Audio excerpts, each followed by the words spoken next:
Bueno, bienvenidos a la clase número 12. Vamos a comenzar con el tema de persistencia relacional. En este caso vamos a estar trabajando con conceptos de base de datos, pero orientados a bases de datos relacionales. En particular vamos a estar trabajando con una base de datos MySQL, ¿sí? Pero se van a dar cuenta que los conceptos nos van a servir para cualquier tipo de base de datos, perdón, relacional. ¿Sí? Así que ahora ya vamos a charlar un poquitito de qué trata eso, ¿sí? Y cuál es la diferencia quizás con una de las llamadas NoSQL. Bien. Bueno, un poco de la agenda que tenemos por acá. Una introducción a alto nivel a las bases de datos relacionales, los tipos que existen, ¿sí? Cuáles son las relaciones, cuáles son las claves, ¿sí? Un poco de eso vamos a estar tocando esos temas. Algunas cosas más menos, ¿sí? Después lo voy a complementar con otra presentación que tengo por ahí dando vueltas, donde también vamos a intentar tocar algunos otros temas para que los conozcan. No les digo para que los manipulen a la perfección, sí, pero por lo menos haberlos escuchado. Después vamos a estar trabajando, ¿sí? Vamos a estar conociendo un poco sobre DDL, ¿sí? La definición de los datos en este caso, manipulación de los datos a través de DML y consultas a través de DQL. Bien. Bueno, así que vamos a tener un poquito de todos, un mix de cosas, ¿sí? Para chusmear. Bueno, comencemos por acá por el concepto de base de datos relacionales, en este caso. Bueno, vamos a una definición súper de libro que tenemos por acá, según Ray, después según Oracle, y después obviamente también charlamos un poquito a ver qué nos da a entender a nosotros. Según la RAE, acá nos dice que una base de datos relacional dice que es un conjunto de datos organizados de tal modo que permita obtener con rapidez diversos tipos de información. En este caso es el concepto de base de datos, ¿no? Conjunto de datos organizados de tal modo que permita obtener con rapidez diversos tipos de información. Según Oracle, que lo tenemos por acá, Oracle, sí, ya para que los vayan conociendo, es una gran empresa que se dedicó mucho tiempo, obviamente se sigue dedicando a productos como bases de datos, ¿sí? O también sí, otros productos diversos. Pero obviamente existe una base de datos Oracle, que es su gran producto, ¿sí? Así que ellos también fueron fuerte impulsor en su momento y lo siguen siendo, ¿sí? Con su base de datos. Según Oracle, decimos que una base de datos es una colección organizada de información estructurada o de datos, típicamente almacenados electrónicamente en un sistema de computadora, nos dice por acá. Fíjense que por acá ambas definiciones, según la RAE y según Oracle, en ningún momento como que condicionan a que tienen que estar organizadas de formas electrónicas. Oracle dice, sí, típicamente almacenados electrónicamente en un sistema de computadora, sí, pero el RAE ni siquiera lo dice. Bien, en ese caso dice que de tal modo que pueden ser organizados, sí, o obtener información con rapidez. Lo que nosotros tenemos que entender es lo siguiente. Cuando estamos hablando de una base de datos, el concepto nos surge en realidad por algo que tendríamos que ir un poquitito más atrás aún. Así que en ese sentido, déjenme que vamos a venir un poco más atrás todavía, ¿sí? Esperen que vamos a charlar un poquitito sobre esto antes de venir por acá. El concepto que viene en primer lugar, antes de empezar a charlar, ¿sí? Sobre, en este caso, una base de datos, tendríamos que empezar a hablar de persistencia. Bien. Cuando nos empezamos a meter en el momento de persistencia, ahí nos surge la necesidad de empezar a hablar de bases de datos relacionales o no relacionales, etcétera.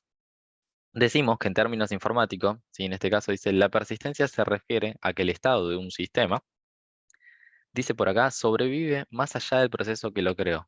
O dicho en otras palabras, sobrevive más allá de una única ejecución.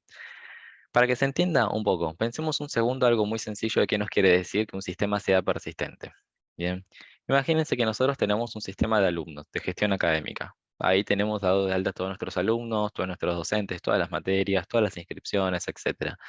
Siempre menciono ese ejemplo, pero se podría pensar en cualquier otro sistema, así que ustedes conozcan, manipulen o se les venga a la mente en este momento.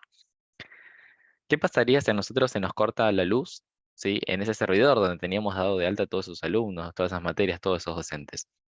¿Nos gustaría que esa información se pierda o en realidad lo que nos gustaría es que esa información perdure en el tiempo? No, la realidad es que si se corta la luz y yo vuelvo a encender ese servidor, vuelvo a levantar mi programa Java, por ejemplo, no me gustaría haber perdido todos esos objetos que yo instancié. Imagínense que yo tengo una clase docente, una clase alumno, y que instancié varias veces esas clases, ¿sí? Justamente para representar cada uno de esos casos particulares. A mí no me gustaría perder toda la información, porque imagínense que yo tengo quichicientos alumnos, quichicientos docentes y un montón de materias.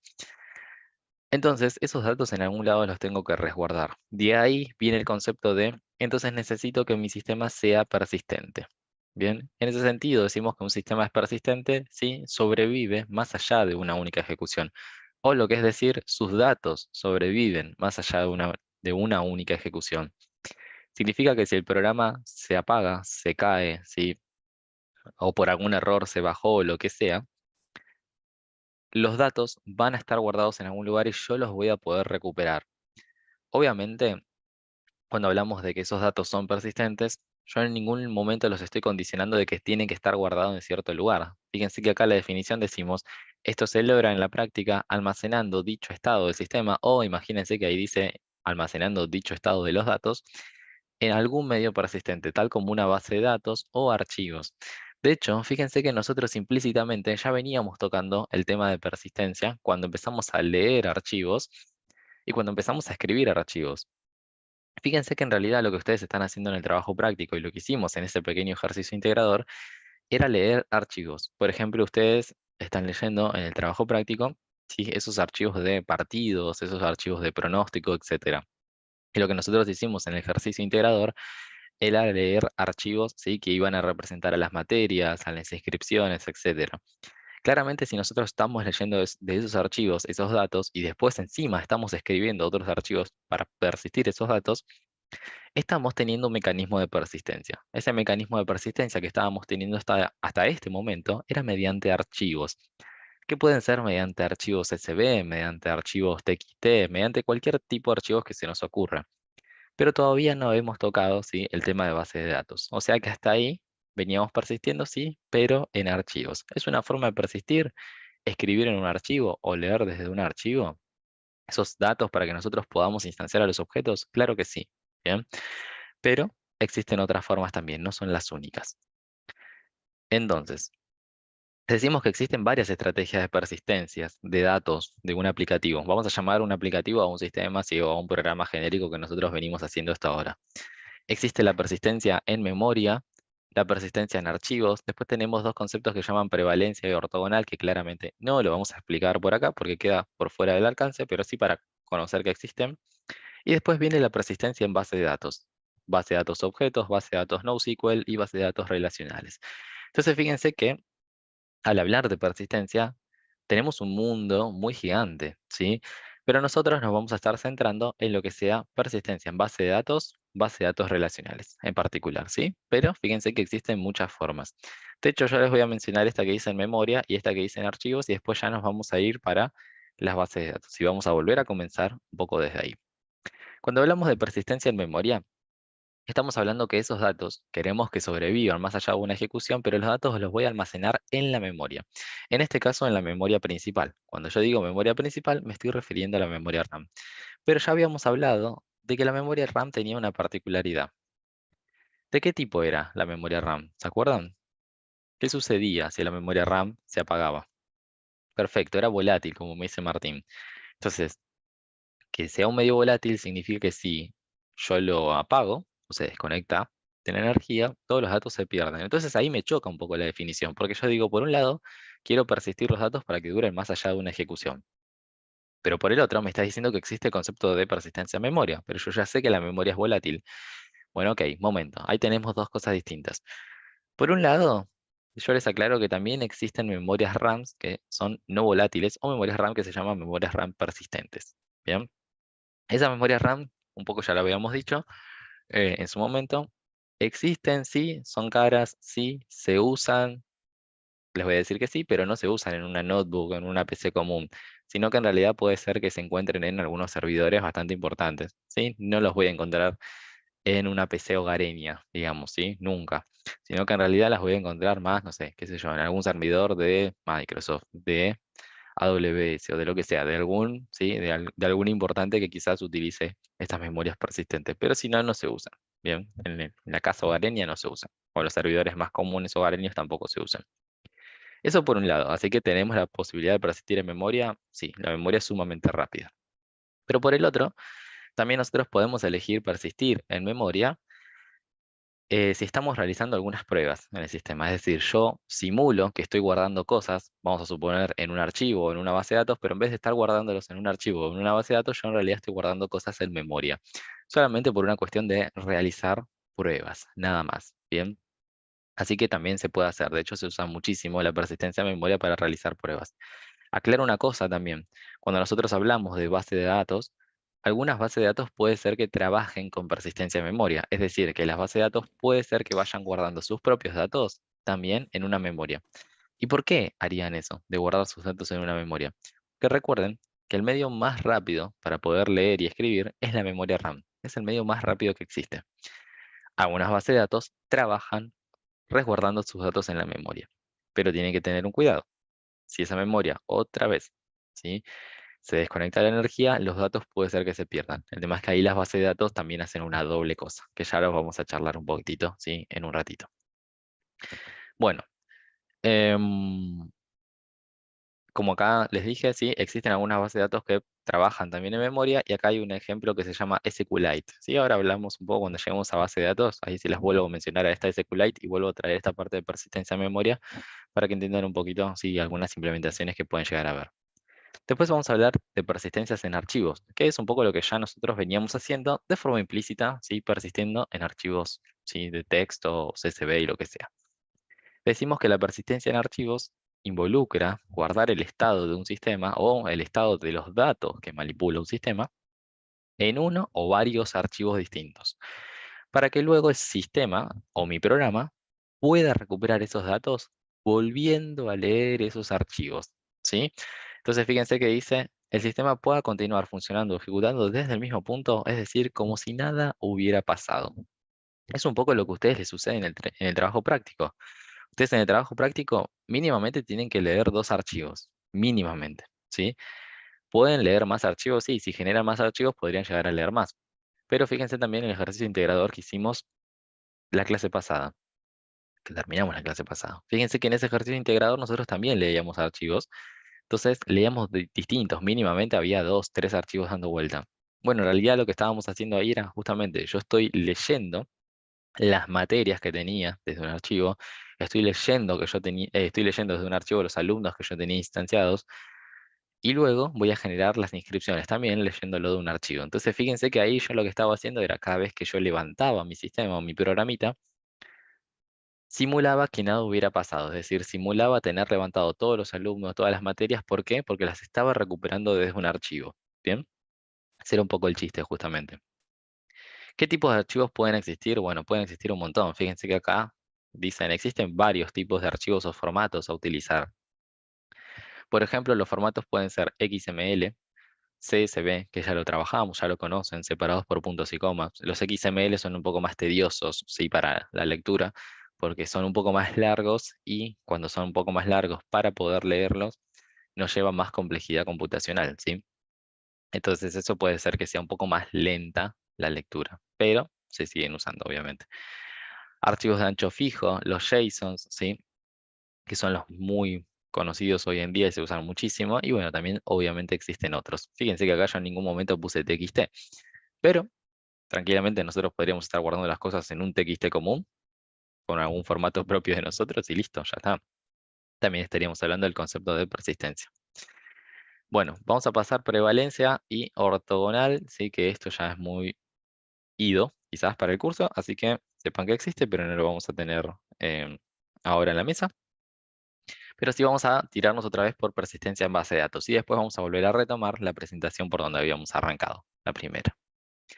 Decimos que también existe, obviamente, la forma de persistir los datos, no solamente en un sistema de archivos o en archivos o en memoria, sino que obviamente también puedo persistir los datos de mi programa o sistema en una base de datos, la típica base de datos que hemos escuchado sí ya hace un montón y que quizás no sabemos bien qué significa, pero ahora lo vamos a descubrir. Decimos que en este caso los datos van a ser persistidos en una base de datos y los datos persistentes del aplicativo, dependiendo del tipo de base de datos, necesitan una transformación antes de ser persistido, dicen por acá. Ojo con esto. Nosotros sabemos que existen distintos tipos de base de datos que ya se las presenté y ahora después mencionamos algunas características diferentes de cada uno. Pero mínimamente existen 3 tipos de base de datos, ¿sí? Yo a las bases de datos las puedo clasificar dentro de 3 tipos. Por un lado, yo tengo las bases de datos que se llaman bases de datos relacionales. Son las más conocidas, las más añejas, por así decirlo, y las que nosotros vamos a tratar en este curso, ¿sí? Base de datos relacionales. Esa es una clasificación. Por el otro lado, tengo las bases de datos que se llaman no, ¿sí? No, no relacionales. Ojo que ahí hay un tema que en realidad la definición no es no relacionales. Se llaman así, en realidad. Se las escribo. ¿Sí? Se llaman NoSQL. Eso significa no solamente, ¿sí? Not only una base de datos relacional. No solamente relacional, sino que en realidad van a cumplir con otras cosas. Y también que las vamos a hablar un cachito por arriba. No vamos a profundizar, pero sí para conocer. Y por el otro lado, yo tengo las bases de datos que se llaman bases de datos orientadas a objetos. Bueno, esas bases de datos orientadas a objetos quizás son las más fáciles de entender, porque en realidad son más o menos con lo que nosotros venimos trabajando hoy en día, ¿sí? En Java. Fíjense que cuando nosotros empezamos a trabajar en Java, después vimos una clase de qué eran los objetos, y esa clase más teórica de teoría de objetos, de paradigma orientado a objetos, y entendimos un poquito qué eran unas clases, qué eran los objetos, etcétera. Existen bases de datos que se llaman bases de datos orientadas a objetos. ¿Qué significa eso? Eso significa que si yo quiero o estoy trabajando, por ejemplo, con un programa Java, yo puedo persistir los objetos que yo tengo instanciados en la memoria en un momento en particular en una base de datos orientadas a objetos. Lo que voy a hacer en este caso es mi programa Java que está todo en memoria, así como está en esa representación en particular, la voy a llevar a una base de datos sin realizar ninguna conversión, porque justo es una base de datos orientada a objetos, ¿sí? Ahí Alex me pregunta si MongoDB entraría en base de datos orientados a objetos. No, MongoDB es una de las principales NoSQL, ¿sí? No, no. De hecho, probablemente no conozcan ninguna orientadas a objetos, pues son poquitas, ¿sí? Son poquitas y no tuvieron mucho, no tienen en realidad mucho mercado masivo, son muy particulares, ¿sí? Las bases de datos orientadas a objetos se usan, sí, no les voy a negar que no se usen, pero son un poco particulares. Al no tener que hacer una transformación de datos, ¿sí? Es decir, yo tengo un objeto y así como tengo el objeto presentado en memoria, lo voy a persistir. Al no tener esa transformación de datos, son muy rápidas, son muy eficientes. ¿Cuándo puedo llegar a utilizar una base de datos orientadas a objetos? Por ejemplo, cuando necesito muchísima velocidad de lectura o escritura, ¿sí? O una rápida recuperación. No puedo perder tiempo en transformar los datos, ¿sí? E instanciar un objeto. ¿Vieron, por ejemplo, cuando nosotros leíamos un archivo, que lo leíamos de línea a línea, separados por punto y coma, y en base a lo que me venía en la columna uno se lo seteaba este atributo, en lo que me venía en columna 2 se lo seteaba el otro atributo, etcétera? No puedo perder tiempo en eso. ¿Por qué? Porque quizás el dominio de lo que yo estoy haciendo, del programa que estoy haciendo, del sistema que estoy haciendo, amerita que no sea así, necesita que sea muy veloz. Entonces ahí quizás elijo una base de datos, ¿sí? Orientada a objetos. Por ejemplo, un juego de una PC, ¿sí? Quizás un juego de PC, ¿sí? O quizás un juego también puede ser, qué sé yo, de Play, ¿sí? O lo que sea, quizás necesite estar persistiendo sus datos en una base de datos orientada a objetos, por esa velocidad que necesito. Bien. Así que bueno, ahí tienen un caso práctico. Ahora después vamos a estudiar un poco las otras más, ¿sí? Las orientadas a objetos entonces no necesitan esa transformación. Y acá sí vamos a tener una diferencia. Los otros dos que mencioné, ¿sí? Las NoSQL y las bases de datos relacionales, sí necesitan una transformación de datos en ciertos casos, ¿sí? O sea, las relacionales sí o sí van a necesitar una transformación de datos para que nosotros las podamos entender desde nuestros programas, pero las otras puede que sí, puede que no, dependiendo del caso. Así que vamos a tener que tener ahí cuidado con algunas cosas. Acá nos dice un poquito, si esto lo voy a leer y ahora sí ya nos vamos para allá. Fíjense que nos dice, las bases de datos nos, eh, nos brindan interoperabilidad. Dice, interoperabilidad es un atributo de calidad que se maximiza en este caso, ya que los datos se persisten de forma independiente a los sistemas que lo manipulan. Esta palabra es súper necesaria conocer, no profundizar, pero sí por lo menos conocerla. Acá nos acaban de mencionar que al persistir en una base de datos relacional nos genera interoperabilidad. ¿Qué es esto? Cuando nosotros hablamos de interoperabilidad de datos, hablamos que en este caso dos o más sistemas se pueden comunicar entre sí, o vamos a decir genéricamente que dos sistemas son interoperables si es que hablan el mismo idioma, y lo vamos a decir entre comillas, hablan el mismo idioma, es decir, se entienden, ¿sí? Dos o más sistemas.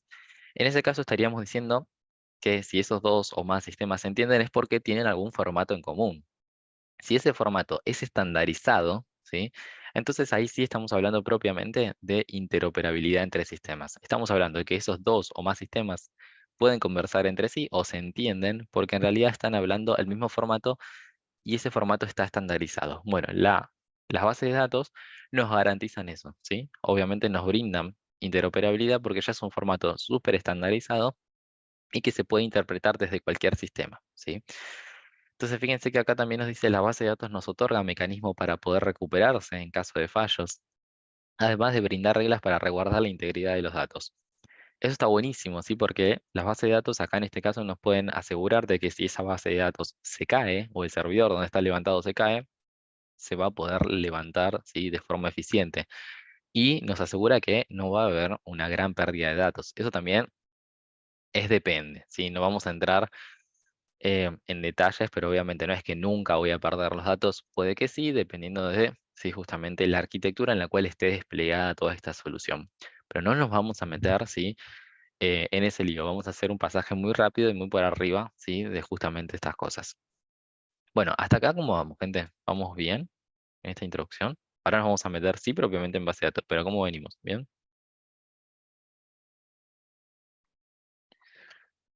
Bueno, espero que sí. Vamos a volver por aquí, ¿sí? Bueno, ahora sí, entonces, después de haber visto el concepto previo que les dije, que ese concepto previo era de persistencia, ahora sí nos vamos a meter en esta parte sí de, bueno, qué es una base de datos y vamos a seguir un poco por acá, por esta línea. Volviendo entonces un poco al tema de qué es una base de datos, decimos otra vez que en este caso decimos es el conjunto de datos organizado de tal modo que permite obtener con rapidez diversos tipos de información, ya habíamos hablado, eso era el concepto de base de datos y ahí la de Oracle era bastante parecida, ¿sí? Aunque nos decía típicamente almacenada electrónicamente en un sistema.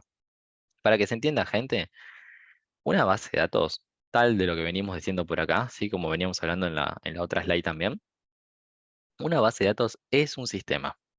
Eso es clave de entenderlo. Una base de datos es un sistema. ¿Pero qué? ¿Qué responsabilidad tiene ese sistema? Una base de datos es un sistema que tiene, ¿sí? La responsabilidad de resguardar manipular datos. De resguardar y manipular datos. Bien. Entonces, ¿es un sistema? ¿Ya están hechos las bases de datos? Sí, o sea, ya hay bases de datos que ya están creadas, ya están diseñadas, se pueden instalar en las máquinas y demás. ¿Me voy a poner a desarrollar mi propia base de datos? La respuesta es no, ¿sí? Es decir, así como habíamos hablado de que no siempre voy a crear mi código desde cero, porque a veces no tiene sentido. A veces en realidad yo me tengo que poner a googlear ciertas bibliotecas. Eso lo habíamos charlado cuando hablamos de dependencias. Bueno, así tampoco me voy a poner a crear mi propia base de datos. En realidad, lo que debería hacer, ¿sí? Es buscar la base de datos que más se adecua a mi problema y utilizarla. Las bases de datos ya están creadas, sí, ya existen, ya están desarrolladas, son de mercado, sí. En realidad lo que tengo que hacer yo es buscar la más adecuada a mi problema y poder utilizarla. Son sistemas, ¿sí? Que ya están creados y los puedo levantar. Ahora, hablamos de que existen varios tipos de base de datos, como habíamos dicho hace un ratito. Ya habíamos mencionado los tres, que en realidad son esas tres grandes clasificaciones. Las bases de datos pueden ser orientadas a objetos, bases de datos relacionales, también llamadas SQL. Bases de datos relacionales son las llamadas SQL, y si no, después tengo las bases de datos NoSQL, que son no solamente relacionales. ¿Bien? Las bases de datos relacionales que tenemos por acá, fíjense que lo único que tenemos acá dice, sí, relacional, que lo vamos a ver que en realidad es una forma más de tablita, sí, más columnar y más de filas. Y por acá también tenemos AOLAP, que nos dice en realidad si son analíticos. En realidad por ahí solamente lo podemos clasificar en, sí, vamos a extraer datos y hacer análisis y demás. Tenemos ahí, no hay grandes clasificaciones dentro de las que son relacionales, ¿sí? Tenemos base de datos relacionales y casi que no la podemos partir más. Después tenemos a un montón que andan por ahí dando vuelta, que en realidad agarran los datos de esa base de datos o de diversas bases de datos relacionales y hacen algo más, ¿sí? Pero en sí no son bases de datos, sino que en realidad extraen, sí, realizan consultas y demás. Por otro lado, tenemos a las bases de datos NoSQL. Acuérdense, la definición de NoSQL no significa no relacionales, significa no solamente relacionales. Eso es importantísimo, si es no only relacionales. Bien. Dentro de las no relacionales, a su vez, existen distintos tipos. Ahí sí hay un zoológico de cosas, ¿sí? Fíjense que acá tenemos en este caso las columnares, tenemos las bases de datos orientadas a grafos, las documentales, las de clave valor, hay varios tipos, ¿sí? Todas estas que tenemos por acá, estas son las no relacionales. Y por acá tenemos la relacional. Para que se entienda algo muy sencillo ya de entrada, las bases de datos relacionales que nosotros vamos a ver, no les digo que son las más sencillas de entender, porque para mí, más sencillo de entender, en algunos casos, son quizás algunas de estas que tenemos por acá abajo. Pero sí quizás es lo que más podríamos llegar a estar acostumbrados si conocemos, por ejemplo, un poquito de manejo de Excel. Si conocemos un poco de manejo de Excel, ya vamos a estar acostumbrados a trabajar con tablas, ¿sí? Donde nosotros vamos a tener tablas, columnas, filas, vamos a hacer referencias a otras columnas, podemos hacer referencias a otras hojas de trabajo y demás. Si estamos un poco familiarizados con eso, entonces con la base de datos relacionales nos va a venir súper bien, ¿sí? Eso nos va a venir bien. No les digo que una base de datos relacional sea un Excel, ni que el Excel sea una base de datos relacional, pero sí les digo que la representación gráfica que tenemos que tener acá en nuestra mente sobre una base de datos relacional más o menos es esa que nosotros vemos en esas hojas de Excel. Ahora, las otras, las NoSQL, que tenemos ahí documentales y demás, por acá abajo tenemos a varias, ¿sí? Por ejemplo, sin ir más lejos, les digo ahí nombres para que ustedes conozcan, ¿bien? Dentro de las relacionales que nosotros vamos a ver, por ejemplo, ahí están MySQL, ¿sí? También tenemos a MariaDB. Bien, también tenemos a SQL Server, esta es de Microsoft. Bien. Tenemos a Oracle. Bien. Tenemos a Postgres también. Bueno, hay varias dando vueltas por ahí. ¿Sí? Rafa me pregunta si Redis entra en esa. No, no entra en esa, por eso ahora las voy a mencionar. Bien, pero no es relacional Redis, en absoluto. Ahí Alexander me dice, MariaDB no está basada en MySQL, sí. Ahora, cuando nos metamos en MySQL, en particular, les voy a comentar algo sobre MariaDB. Son dos cosas distintas, por eso los mencioné separados, pero están relacionadas. Ahora les voy a contar un poquitito. Hay algunos sistemas, algunas de estas bases de datos que les acabo de mencionar, que son abiertos, open source, o free. Sí, y hay otros que en realidad no se pagan, sí que tienen licencia. SQL Server ustedes se lo pueden instalar en su máquina, pero obviamente para poner después en productivo quizás van a tener que pagar una licencia al igual que Oracle y lo demás. Las otras son libres. Bueno, y dentro de las NoSQL, por ejemplo acá, NoSQL, dentro de las que son documentales, ahí les puedo mencionar a la más conocida de todos, es MongoDB, que alguien me lo había preguntado por ahí, Alex creo que me lo había preguntado. Sí, Alex. MongoDB entra dentro de las NoSQL documentales. Entra acá, ¿sí? En este grafiquito. Sí van a trabajar en documentos, ¿sí? De este estilo. Así van a persistir los datos. Bien documentales. Después también dentro de las NoSQL, dentro de la que se clasifican como Key Value es clave valor, ahí vamos a tener a Redis, que justo me lo preguntó Rafa. Redis es NoSQL Key Value, de este estilo. Una particularidad súper importante, Redis, que es una base de datos muy de mercado. Ahí yo le estoy tirando algunos nombres, más que nada para que los conozcan de mercado, ¿sí? Porque en el mercado se usan mucho estas que les estoy diciendo.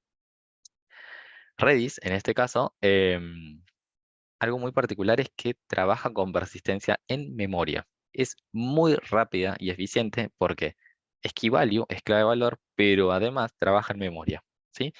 ¿Se usa mucho? Sí, se usa muchísimo. ¿Para qué? Por ejemplo, para manejo de sesiones o para un manejo de caché.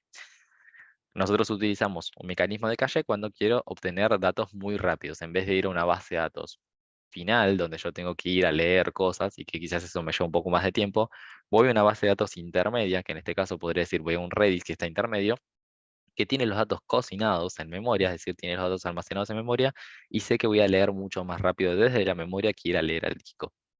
Entonces, Redis se usa muchísimo y está por acá. Después hay otros tipos de base de datos, sí que por acá también existen. Por ejemplo, acá abajo en las NoSQL está también Cassandra. Cassandra, que la tenemos por acá, es un ojito, el logo, entra acá en la orientada a grafos. Alex me pregunta si Azure no tiene su propio sistema de persistencia o es SQL. En realidad no. A ver, em, Azure en realidad es una solución en nube, es una suite de cosas que me provee Microsoft que está en la nube que tiene distintas herramientas. Yo en Azure puedo levantar una base de datos SQL Server, puedo levantar una base de datos MySQL, puedo levantar una base de datos Postgres, puedo levantar diversas bases de datos, pero Azure en sí es una solución en nube, ¿sí? Que no es una base de datos, sino es una solución en nube que me da distintas herramientas para que yo pueda desplegar mi sistema, ¿sí? O sea que yo ahí puedo levantar distintos tipos de bases de datos. Bien, o sea, puedo hacer distintas cosas. Después ellos también agregan otras bases de datos, pero ellos no son una base de datos. Te pueden agregar otras más, ¿sí? Yo creo que ellos tenían. No soy experto en Azure, pero sí, después podemos conversar con alguien de por ahí a ver qué nos cuenta un poquito, podemos buscar información. Sí, pero sé que ellos también proveen después algunas propias de ellos, pero son muy particulares para algunos casos. Bueno, em, para tenerlo en cuenta entonces. Bueno, ahí les mencioné un par de bases de datos ahí que se usan muchísimo en el mercado para tenerlas en cuenta, por lo menos de nombre. Y después también tenemos que tener en cuenta esta clasificación que tenemos por la derecha. Fíjense que por acá tenemos otras clasificaciones que decimos, ¿sí? No hay problema, Adriana. Buenas. Fíjense que por acá decimos, las bases de datos también se pueden clasificar en bases de datos centralizadas o descentralizadas. Yo puedo hablar de que la persistencia de mis datos está centralizada en una base de datos única, ¿sí? O puede ser que esté descentralizada, es decir, que yo guardo los datos de forma descentralizada. Claramente, si yo quiero ir al punto sin entender, ¿sí? Mucho en profundidad, pero a ver qué me dicen esas palabras, rápidamente puedo encontrar algunas ventajas o desventajas. Imagínense lo siguiente, ya desde el vamos se los puedo decir. Si nosotros tenemos una base de datos que trabaja con un tipo centralizado, ¿sí? O de tipo centralizado con los datos, yo puede ser que tenga puntos de fallas únicos. Imagínense que tengo una sola base de datos y los datos están centralizados ahí. ¿Qué pasa si se me cae ese servidor? ¿Dónde está ese servidor de base de datos? Bueno, perdería todos los datos. Eso es a priori lo que se me viene a la cabeza, ¿sí? Entonces, si yo estoy trabajando con un tipo de base de datos donde se centralizan los datos y tengo una sola instancia de base de datos, un solo proceso, levantado una sola vez, entonces si se me cae esa base de datos, pierdo los datos. Bien. Ahora, lo que yo puedo hacer para intentar evitar esas cosas es, no tengo un solo proceso de esa base de datos, sino que tengo varios. Y tengo varios levantados en varios lugares. Ojo, no es que estoy descentralizando los datos, sino que en realidad los tengo centralizados, pero replicados en varios lugares. Bien. Así que ojo, porque hay una diferencia. Los datos siguen estando centralizados en una única base de datos, pero esa base de datos la tengo replicada por las dudas de que alguna tenga alguna falla. Después también puedo hablar de bases de datos distribuidas, donde en realidad lo que se hace es guardo los datos de forma distribuida. No están acá solamente, sino que en realidad parte de los datos están acá, parte de los datos están acá, parte de los datos acá y acá. Eso me genera algo que está bastante bueno, que si se me cae alguna de estas partes que forman a mi base de datos, en realidad el resto debería poder seguir funcionando. Es decir, tengo pérdida de datos de forma parcial, no total, ¿sí? Y además eso tiene una ventaja. Yo podría además tener réplicas de datos por todos lados, ¿sí? Entonces, si yo necesito ir a buscar datos de una forma más rápida, los puedo encontrar así, ¿sí? Entonces puedo ir a buscar de forma rápida e ir replicando por todos lados. De hecho, es así como funciona, por ejemplo, Instagram, Twitter, ¿sí? Un montón de sistemas de ese tipo, donde yo en realidad lo que hago es subo fotos, subo tweets y demás, ¿sí? Y en vez de guardarlo en un solo lugar, lo voy guardando de forma esparcida por varios lugares, ¿sí? Entonces se hace más rápido después el recupero de esos datos. Y si se me llega a perder una foto, no es nada grave. Si se me llega a perder un tweet, tampoco es nada grave, ¿sí? Sino que en realidad lo voy recuperando después de otros lugares. Así que fíjense que ahí tenemos dos tipos distintos, pero se usan para propósitos distintos. Obviamente por ahí también figuran, sí, fíjense que dice las NoSQL, las relacionales y las orientadas a objetos, que ya habíamos hablado, pero después también tenemos, ahí por abajo dice Cloud Database, Network Database, ¿sí? Y en este caso tenemos a las últimas que vamos a verlas por ahí, pero no las vamos a mencionar. Em, las cloud, para que las tengan en cuenta, en este caso son bases de datos desplegadas en nuestra nube, ¿sí?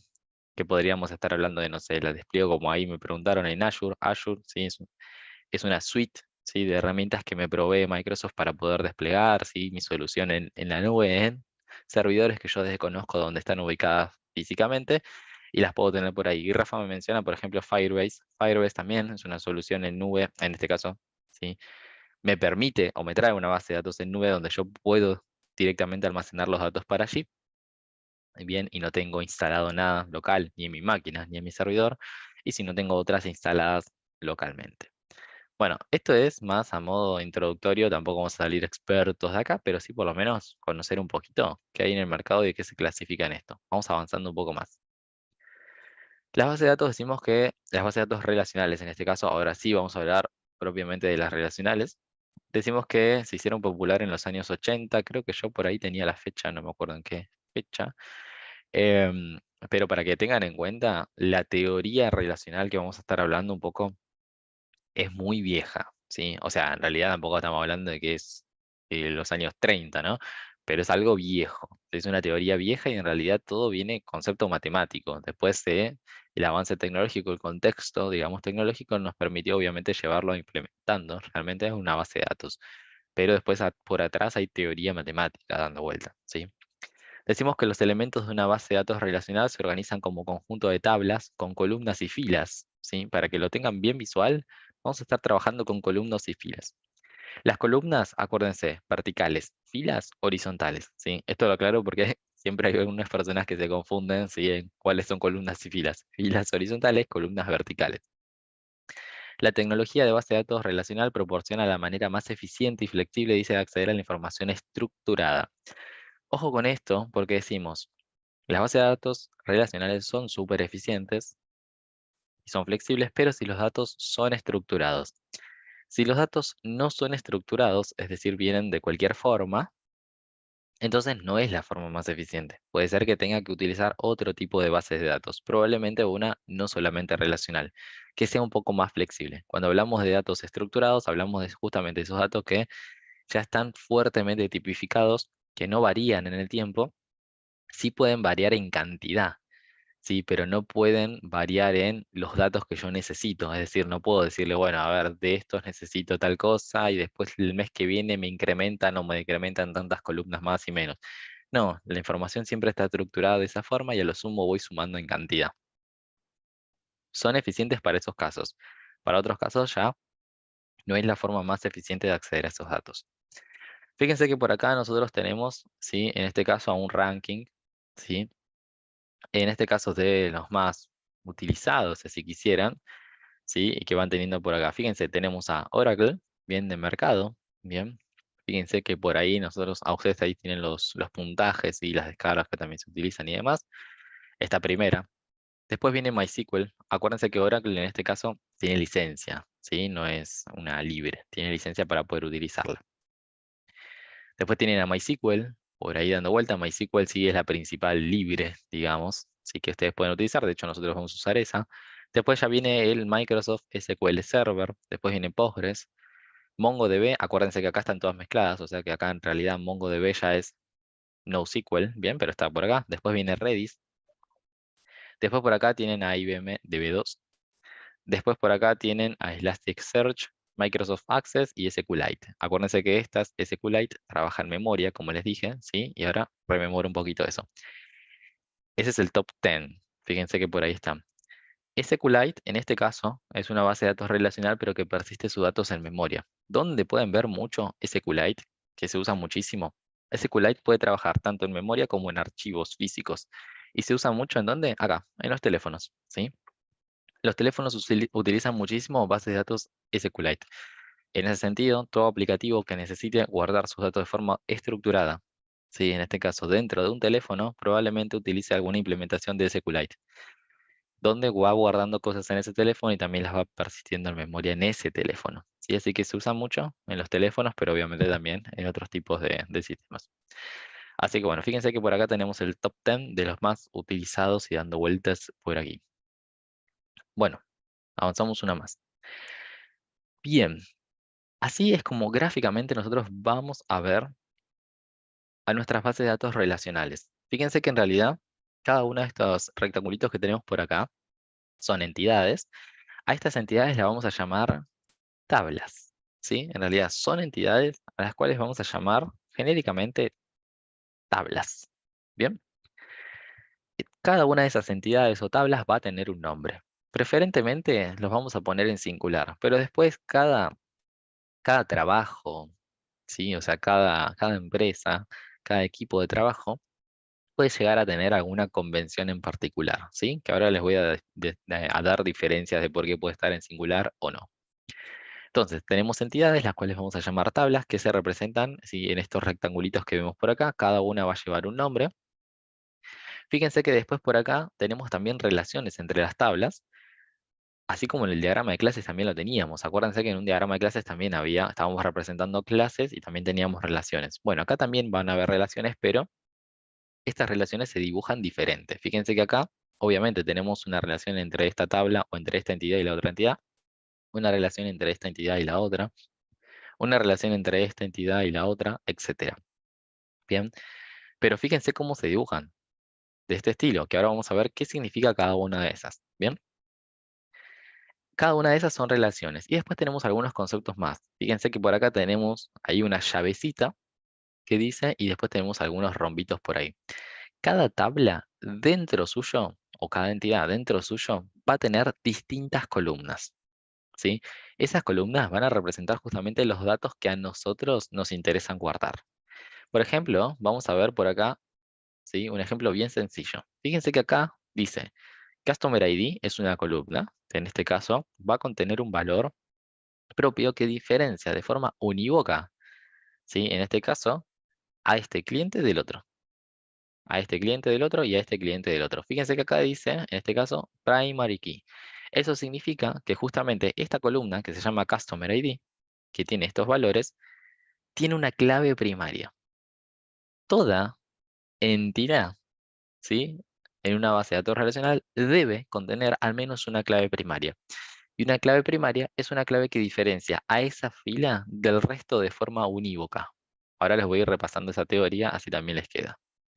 Fíjense que además en esta tabla nosotros tenemos distintas columnas. Por ejemplo, tenemos una columna que dice acá first name, last name y birth date.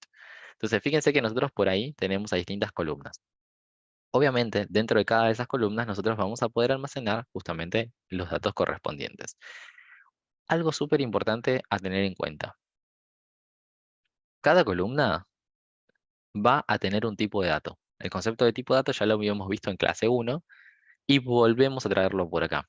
Cada columna tiene un tipo de dato, es decir, que en esa columna solamente se pueden almacenar datos que se correspondan con ese tipo y nada más que con ese tipo. Así que mucho cuidado con eso. Voy a volver para la otra presentación, ¿sí? Para que volvamos un poquito a complementar esto que teníamos por acá. 1970, ahí lo tenemos, ¿sí? Al modelo relacional postulado por Edgar Frank Gould, ¿sí? De IBM. Bien, ahora, unas cosas importantes que vamos a empezar a nomenclar, ¿sí? Para que ustedes lo tengan por ahí. Después yo les digo cómo se lo dice en la vida cotidiana. Bien, algunas cosas importantes a tenerlos en cuentas. Vamos a decir, todos los datos son almacenados en relaciones. Cada relación es un conjunto de datos organizados llamados tuplas. Vamos un poco por acá. Decimos, relación es la entidad donde se almacenan los datos. Fíjense que acá les voy a leer algunas definiciones y ahora les voy a decir cómo los usamos, que ya un poco se los dije, ¿sí? En la vida real. Relación es la entidad donde se almacenan los datos, la tupla es un registro y el atributo es un campo dentro de la tupla. Dominio, esto sí lo vamos a usar muchísimo. Dominio sí. Bien, cardinalidad, grado y clave primaria. Ahora las vamos a repasar. Repasamos primero esto. Cuando hablamos de relación, que decimos que es la entidad donde se almacenan los datos, estamos hablando de tabla. Cuando decimos tupla, que decimos es un registro, tupla se le dice formalmente a una fila. Y atributo, en este caso, decimos que en este caso es un campo dentro de una tupla. Es decir, es una celda de esa fila en particular, para tenerlo en cuenta. Repaso, relación, tabla, tupla, fila, atributo, celda en particular. Bueno, y esto sí, para tenerlo en cuenta.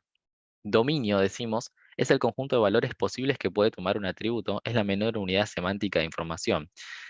Lo que habíamos dicho era que cada columna va a tener, en este caso, un tipo de dato en particular. Se los dije hace 2 minutos atrás. Eso significa que toda columna va a tener un dominio, ¿sí? Así como mis variables tenían un dominio. Fíjense que en realidad el concepto sigue siendo matemático. Cuando yo les expliqué lo que era un tipo de dato, se los había relacionado mucho con nuestra típica f de x de matemática del colegio. Bueno, acá se sigue llamando dominio, ¿sí? Son el conjunto de valores posibles que puede tomar un atributo. Cardinalidad, en este caso estamos hablando del número de tuplas. Cuando hablamos del número de tuplas, recuerden que estamos hablando, en este caso, del número de filas, ¿sí? Grado, estamos hablando del número de atributos, es decir, de el número de columnas que tiene una tabla.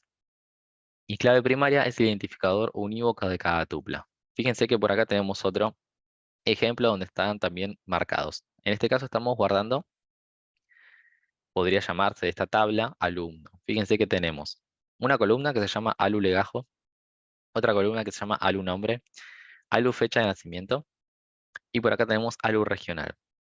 Fíjense que por acá arriba tenemos a los dominios, es decir, los tipos de datos que aceptan. Dice que acá el alu legajo, el dominio son los legajos. Imagínense que en este caso los legajos son de este tipo, son números, ¿bien? Así que acepta ese dominio. Los nombres, en este caso el tipo de dato que va a aceptar, ya no se llaman strings, como si los conocíamos en objetos. En este caso, existen varios tipos de datos que pueden representar a cadenas de textos, ¿sí? Ahora los vamos a ver. Varios tipos de datos que pueden representar a cadenas de texto. Por ejemplo, varchar es uno, ¿sí? Y después también tenemos los text, también están los long text, etcétera. Hay muchos que pueden representar exactamente las cadenas de texto. No todos se usan para lo mismo, ¿sí? Tienen algunas sutiles diferencias. Fecha de nacimiento, en este caso, fíjense que también justamente el dominio de fecha de nacimiento va a ser toda la fecha de nacimiento de sus alumnos, por lo tanto es de tipo date. Acá sí existe el date o el datetime, ¿sí? Para representar a la fecha o fecha hora, respectivamente. Y por último, fíjense que por acá nosotros tenemos a ALU regional. En ALU regional, nosotros acá, fíjense que solamente podemos ingresar uno de Buenos Aires, La Plata, Rosario, etcétera. En este caso podríamos decir es como si fuera un enumerado, ¿bien? Solamente tenemos esos valores posibles para poder ingresar acá. Si queremos ingresar otro, no nos debería dejar. Bien, perfecto. Entonces por acá arriba leímos los dominios, que ya sabemos los tipos de datos que vamos a estar manipulando. Después, para saber, acuérdense, el grado, lo que estamos mirando es la cantidad de columnas. Es decir, en este caso, este ejemplo, tenemos grado 4. Una columna, dos columnas, 3 y 4. Tuplas, sí, en este caso, acuérdense que son las filas y la cardinalidad es el número de filas, que tengo 1, 2, 3, 4, 5 filas. No cuenta la cabecera. Acuérdense que la cabecera no cuenta, sino que solamente cuenta el cuerpo. Bien, el cuerpo justamente son los datos puros. La cabecera solamente me está diciendo, sí, en este caso, cuáles son los nombres de esas columnas, nada más. Bien, acuérdense que entonces debe haber sí o sí una clave primaria, una clave que identifique unívocamente a ese alumno. Probablemente en esta tabla que estamos viendo de ejemplo sea el legajo de ese alumno, ¿sí? Que lo identifica de forma unívoca y que se llama primary key, clave primaria. Bien, bueno, decimos que una base de datos relacional cumple con este modelo relacional. En realidad eso que acabamos de ver es teoría relacional, no está pegada a una base de datos relacional. Y ahora sí hablamos que la base de datos relacional cumple con ese modelo y que lo va a implementar, ¿sí? Importantísimo, habíamos dicho, toda fila de una tabla, de una base de datos relacional, tiene que tener una clave primaria. Bien, decimos que las claves primarias, entonces, son aquellos atributos que identifican de forma unívoca a cada fila de la tabla. Y decimos que existen tres tipos, las naturales, las subrogadas o las compuestas. Esto es súper importante tenerlo en cuenta. Existen estos tres tipos, naturales, subrogadas o compuestas. Bien. Cuando nosotros hablamos de claves primarias que identifican de forma unívoca, podríamos estar viendo otra vez este ejemplo. El legajo del alumno lo convierte en unívoco, ¿sí? Puede ser que este sea, sea algo natural o sea algo subrogado. Por ejemplo, si yo les pregunto a ustedes, a ver, ¿qué me dicen? ¿Cómo identificamos de forma unívoca a una persona en Argentina? ¿Qué me dicen? En Argentina, ¿cómo identificamos de forma unívoca a una persona? El DNI. El DNI, me dice Raf. ¿Qué más? ¿Alguien más me dice algo o no? ¿Están de acuerdo, no? ¿Estamos seguros? El quit o el quill, pero están relacionados con el DNI. Ok. Bueno, tenemos un problema, porque si bien el DNI es algo que parece supernatural y es lo primero que se nos viene a la cabeza, existen DNI duplicados. ¿Eso lo sabían? Existen DNI duplicados. Sí, Bien, lo puede sabía, pasar. tienen una anotación especial, no me acuerdo bien ahora. Sí, pero puede darse el caso que yo me entero, no sé, mañana me entero de que tengo mi DNI duplicado. Bueno, es raro que me pase quizás a mí, pero, ay, mira, Alex dice que el tuyo está duplicado. Buenísimo. Bueno, hay gente que tiene duplicados, ¿sí? Es raro, ya hoy en día no debería pasar. Pero entonces, yo no me puedo asegurar que puedo identificar de forma unívoca a una persona con el DNI, porque sabemos que existen duplicados. Entonces, tenemos que El, solucionarlo de alguna forma. el trámite de creación entonces del DNI es el único. Ahora sí. Hizo Argentina en este caso para solucionarlo fue meter el número de trámite. Cuando metió el número de trámite, solucionó todos esos casos. Es decir, ya sabía que existían, ¿sí?, duplicados de DNI. Bueno, metemos el número de trámite. Ese número de trámite es más largo y ya no es duplicado. ¿Por qué ocurrían los casos duplicados? Siempre que lo explico en un curso, hay mucha gente que me dice, no sabía que existían DNI duplicados. Claro, antes cuando era todo manual, no estaba todo informatizado, imagínense que yo podría decirle, bueno, a ver, no sé, vamos a suponer, ¿no? Le doy a este distrito, le digo que tiene que otorgar los números de DNI del 0 al 100. Al otro distrito también le digo que vaya del 100 al 200. Y al otro distrito le digo de nuevo que vaya del 0 al 100 porque me confundí. Como no estaba informatizado, me confundí y le di 2 veces los mismos DNI. Entonces ahí generó casos duplicados. Y esos casos pueden pasar, pasar y pasar hasta que en algún momento saltan, ¿sí? Hoy en día ya está todo mucho más informatizado, mucho más centralizado, muchos sistemas, así que no pasan esos casos de duplicados. Y de hecho existe el número de trámite, que eso sí lo hace unívoco a una persona. Ahora, ¿qué tiene que haber acá que me dice Alex? Ya sería una clave compuesta si se toma más de una foreign key. En realidad nunca mencioné foreign key, Alex, todavía. Ojo con eso. Vamos al caso, a ver.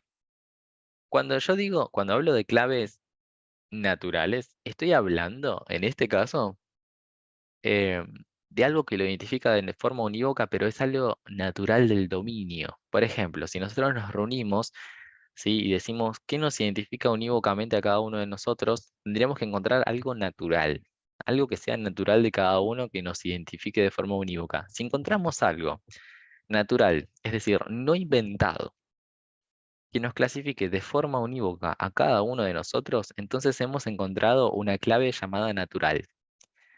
Por ejemplo, vamos a suponer que cada persona tenga, no sé, una personalidad distinta a la otra, ¿sí? Cada persona tiene, estoy tirando por tirar, ¿eh? Imagínense que cada persona tiene una personalidad distinta a la otra. Imagínense que nosotros identifiquemos de forma unívoca a las personas o a los alumnos por su personalidad. Si no se repiten, entonces esas personalidades, buenísimo. Entonces las puedo identificar por su personalidad. Ahora, si yo tengo dos personas con la misma personalidad, ya soné. Ya no me sirve para identificarlo de forma unívoca. Entonces, cuando yo hablo de, en este caso, cuando estoy hablando de claves primarias naturales, estoy hablando de que no estoy forzando inventar ningún dato extra, sino que en realidad, naturalmente, todo mi conjunto se diferencia por algo. Bien. Ahora, cuando yo hablo de claves primarias subrogadas, estoy hablando de inventar alguna columna a propósito, porque no tengo nada natural con que definirlos, ¿sí? Entonces, como no tengo nada natural que lo haga unívoco para mi programa o sistema, ojo, ¿sí?, porque quizás en la vida real sí existe algo, pero para mi programa o sistema no existe nada, entonces tengo que crear una clave que se llama subrogada. Las claves subrogadas son las claves inventadas. Bien, esas claves subrogadas pueden ser, por ejemplo, autoincrementales, es decir, a Rafa le asigno el 1, a Adriana le asigno el 2, a Alex le asigno el 3, etcétera. Entonces puedo hacerlo autoincrementales. A cada uno de ustedes le asigno un número de forma autoincremental. Puede ser autoincremental, saltando de uno en uno, de dos en dos, o puede ser un número aleatorio. Bien, esas son las claves subrogadas. Y después tengo las claves compuestas. Una clave es compuesta si en realidad identifican de forma unívoca a un registro de a dos o más columnas. Bien, de a dos o más columnas. Imagínense el caso de que yo puedo decir, ok, yo sé que DNI no puede ser, en este caso, una clave primaria para las personas en la Argentina, ¿sí? ¿Por qué? Porque ya sé que pueden existir DNIs duplicados. Pero si yo me asegurase que DNI más sexo nunca se pueden repetir, o nunca se repitieron, entonces yo podría decir, bueno, tengo una clave compuesta de DNI más sexo. Entonces ahí me aseguro de que no van a existir repetidos. Por ejemplo, no sé, estoy tirando una, por ejemplo. Bien. O me aseguro, no sé, de que estas tres columnas en su conjunto nunca se van a repetir. Si yo aseguro de eso, de que esas tres columnas en conjunto nunca se van a repetir, buenísimo. Por ejemplo, no sé, vamos a suponer que yo puedo decir, si tomo nombre, apellido y fecha de cumpleaños o fecha de nacimiento, me puedo asegurar, en este caso, que nunca se van a repetir eso a lo largo de todo, de, no sé, de todo mi listado de alumnos o docentes. Si yo me aseguro de que eso es así, entonces yo podría decir, es una clave natural, pero compuesta por esas tres columnas. Esas tres columnas diferencian de forma unívoca a ese registro de todo el resto, pero me tengo que asegurar, en este caso estoy diciendo de que sea natural. Bien, así que bueno, esas serían las compuestas para entenderlas. Bien, bueno, ahí tenemos entonces las claves primarias y los tres tipos. Hay algo que por acá se llama también índices, ¿sí? Menciono nomás un poquito. ¿Sí? Los índices decimos que son estructuras de datos que mejoran la velocidad de algunas operaciones por medio de una identificación unívoca a cada fila de una tabla. Permite un rápido acceso a los registros de una tabla en una base de datos. Lo que hacen los índices es, en realidad, generan algo dentro de mis tablas y dentro de mis filas para que cuando yo las quiera buscar, pueda ir mucho más rápido a encontrarlas, ¿sí? Quiero buscar algunas, no sé, sobre una tabla, quiero realizar una búsqueda. Bueno, si yo tengo índices, los índices me van a permitir que sea cada vez mucho más rápido, porque en realidad se precalculan cosas. El sistema de base de datos ya precalcula un par de cositas antes y bueno, ya los tiene listo. Importante mencionar otra cosa por acá, clave foránea, ¿sí? O también llamadas foreign keys. La clave foránea, la traducción sería clave extranjera. La clave foránea, decimos, es un grupo de una o más columnas en una tabla, grupo de uno o más columnas en una tabla, que referencian a la clave primaria de otra tabla. Una foreign key también puede ser parte de una primary key. Algo importante acá entonces decimos, las foreign keys son un grupo de una o más columnas en una tabla que están referenciando a las claves primarias de otra tabla. Por eso sabemos que existen relaciones entre tablas, ¿sí? Claramente vamos a tener una columna que va a estar apuntando a la clave primaria de otra. Ojo con, acá decimos una foreign key puede ser parte de una primary key. O sea que la estaríamos convirtiendo en una compuesta. Puede ser, dice. No es que siempre. Bien. Importante, tanto las primary keys como las foreign keys son índices. Siempre.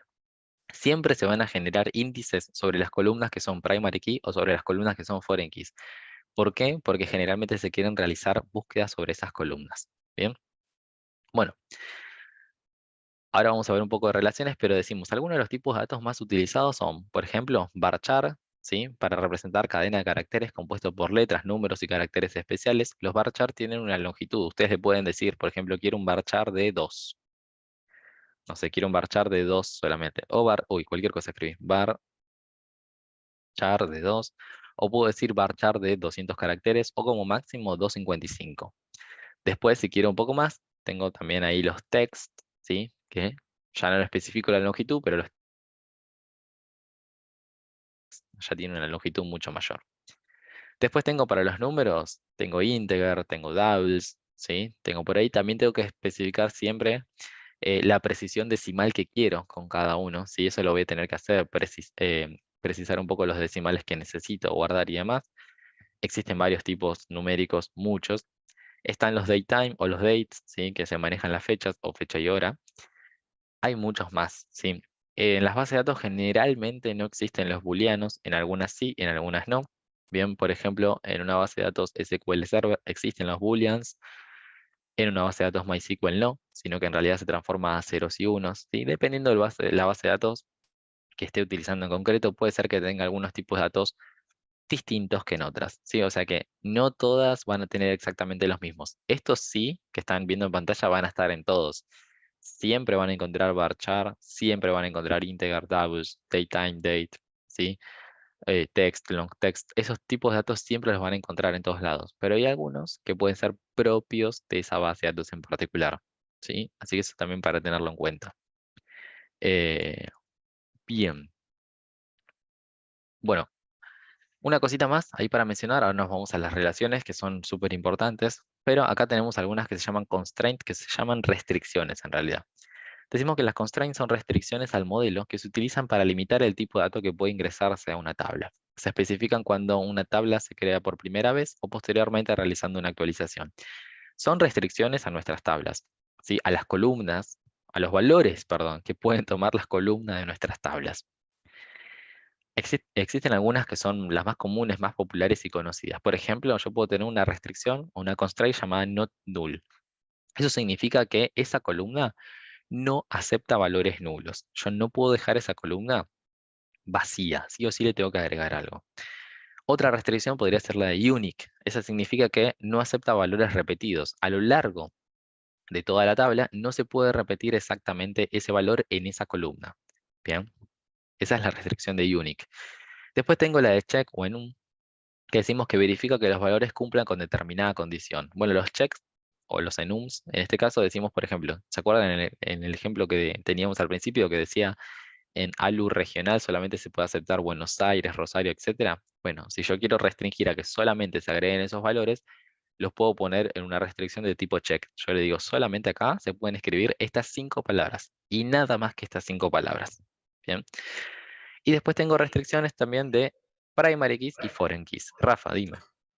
Sí, cuando vos seteás el dato como enum Ujú. y, y envías un dato a la base de datos o al motor Sí, que no está dentro del enum, ¿te responde con algún error sí. o directamente no Siempre, hace nada y no te responde? no, siempre arrojan errores. Siempre arrojan errores y te van tirando distintos errores de decir, bueno, no puedo insertar esto o no puedo actualizar esto por tal motivo. Pero sí, arrojan siempre errores. Nunca se quedan calladas, digamos.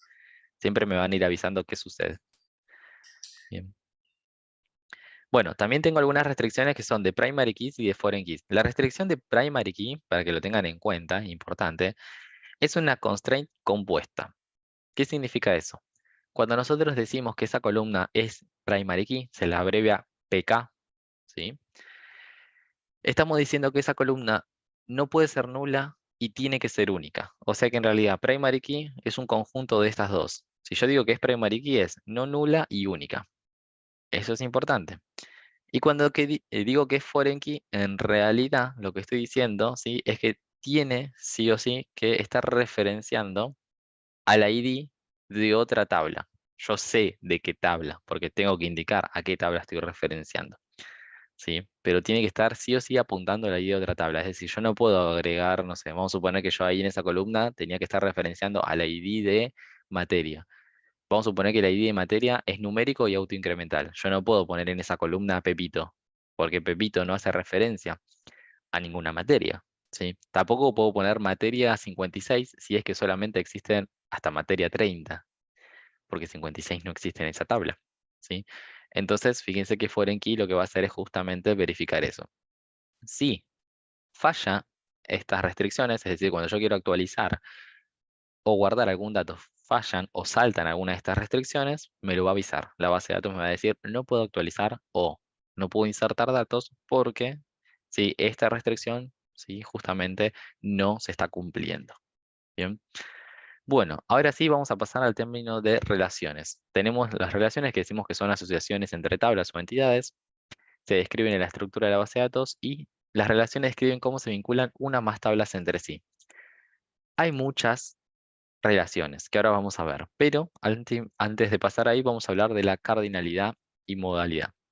Cardinalidad, ustedes lo van a ver graficado por afuera. Ustedes siempre van a ver dos cosas. Fíjense, de cada lado de las tablas van a ver en este caso dos simbolitos. Uno que está más adentro y uno que está más afuera, más cerca de la tabla.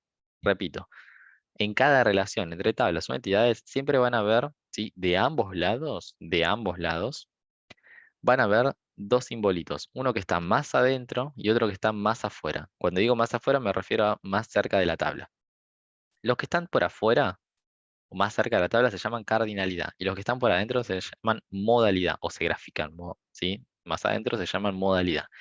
La cardinalidad me indica la cantidad máxima, ¿sí? Que voy a tener de en uno en otro. Ahora vamos a entender un poquito qué significa eso. Y la modalidad es la cantidad mínima de la relación. Bien, cantidad mínima y máxima. Entonces tenemos por ahí. Ahora vamos a entender un poquito qué significa eso. Me voy a venir a la otra presentación porque acá vamos a tener muchas relaciones por estudiar. Fíjense que las relaciones que existen se llaman one, en este caso, many, one and only one. O sea que fíjense que en este caso yo estoy especificando Hasta acá solamente venía hablando, ¿sí? De las cardinalidades y ahora les voy a agregar también las modalidades. Acá tengo uno, muchos. Así se grafican muchos, gente, es importantísimo. El mucho se va a graficar con una patita de gallo, se lo llama. El one se va a graficar con un palito. Dos palitos es una relación que se llama one. Tenemos también un cerito que se llama cero or one, es decir, cero o uno. One or many, ¿sí? Acá tenemos uno o muchos o cero or many, ¿sí? Cero o muchos. Vamos a intentar leer esto que tenemos por acá. Esto sí que puede prestar a confusión al principio, pero una vez que ustedes lo casen, se le va a hacer sencillo, ¿sí? Pero al principio puede ser que preste un poco de confusión. Decimos, por ejemplo acá, fíjense, país y bandera. Es una relación one to one, se llama uno a uno. ¿Sí? La relación esta entonces es una one to one. Decimos, esta es la tabla país, esta es la tabla bandera. Un registro que aparece en la tabla país se corresponde con un registro de la tabla bandera y solamente con un registro de la tabla bandera. O lo que es lo mismo decir, un registro, es decir, una fila en la tabla bandera se corresponde con un único registro en la tabla país. Así se leen las relaciones one-to-one. Bien, entonces fíjense cómo lo graficamos. Un país, en este caso podemos decir, tiene una bandera y esa bandera solamente le pertenece a ese país. Esa es la relación one-to-one. Vamos con la segunda, que es uno a muchos. Es one to many, se llama esta relación. La que tenemos en el medio es one to many o uno a muchos. Fíjense que acá tenemos la tabla doctor y paciente. Eso significa que lo podemos leer desde cualquier lado. Fíjense, vamos a leerlo desde doctor hacia paciente. Bien, si lo leemos desde doctor hacia paciente, decimos que un doctor tiene muchos pacientes. Repito, un doctor en particular, una fila de doctor en particular de acá, tiene muchos pacientes. Fíjense que acá lo podríamos leer de otra forma, si nos paramos desde la tabla paciente, y yo podría decir, muchos pacientes de acá, es decir, muchas filas de la tabla paciente, están referenciando exactamente al mismo doctor, o están siendo atendidos por el mismo doctor.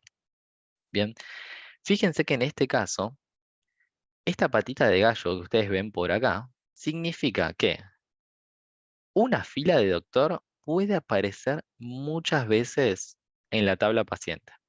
Por eso está la patita de gallo acá. Ustedes la tienen que ver siempre, ¿sí? Para el lado que va. Es decir, desde doctor la van a mirar para la derecha. Y fíjense que en este caso decimos, un doctor puede aparecer muchas veces en la tabla de paciente. Bien. Y en este caso, si la vemos del otro lado, vamos a decir por acá, ¿sí? Que muchos pacientes solamente están apuntando como máximo a un doctor. Como máximo a un doctor. Vamos a la última, estudiante y materia. Es una relación mucho a muchos. Se llama una relación N a M, pero en realidad le vamos a decir many to many o mucho a muchos, ¿sí? O en inglés o en español, pero no le digan N a M, 1 a N. Díganle one to many o uno a muchos o many to many o muchos a muchos.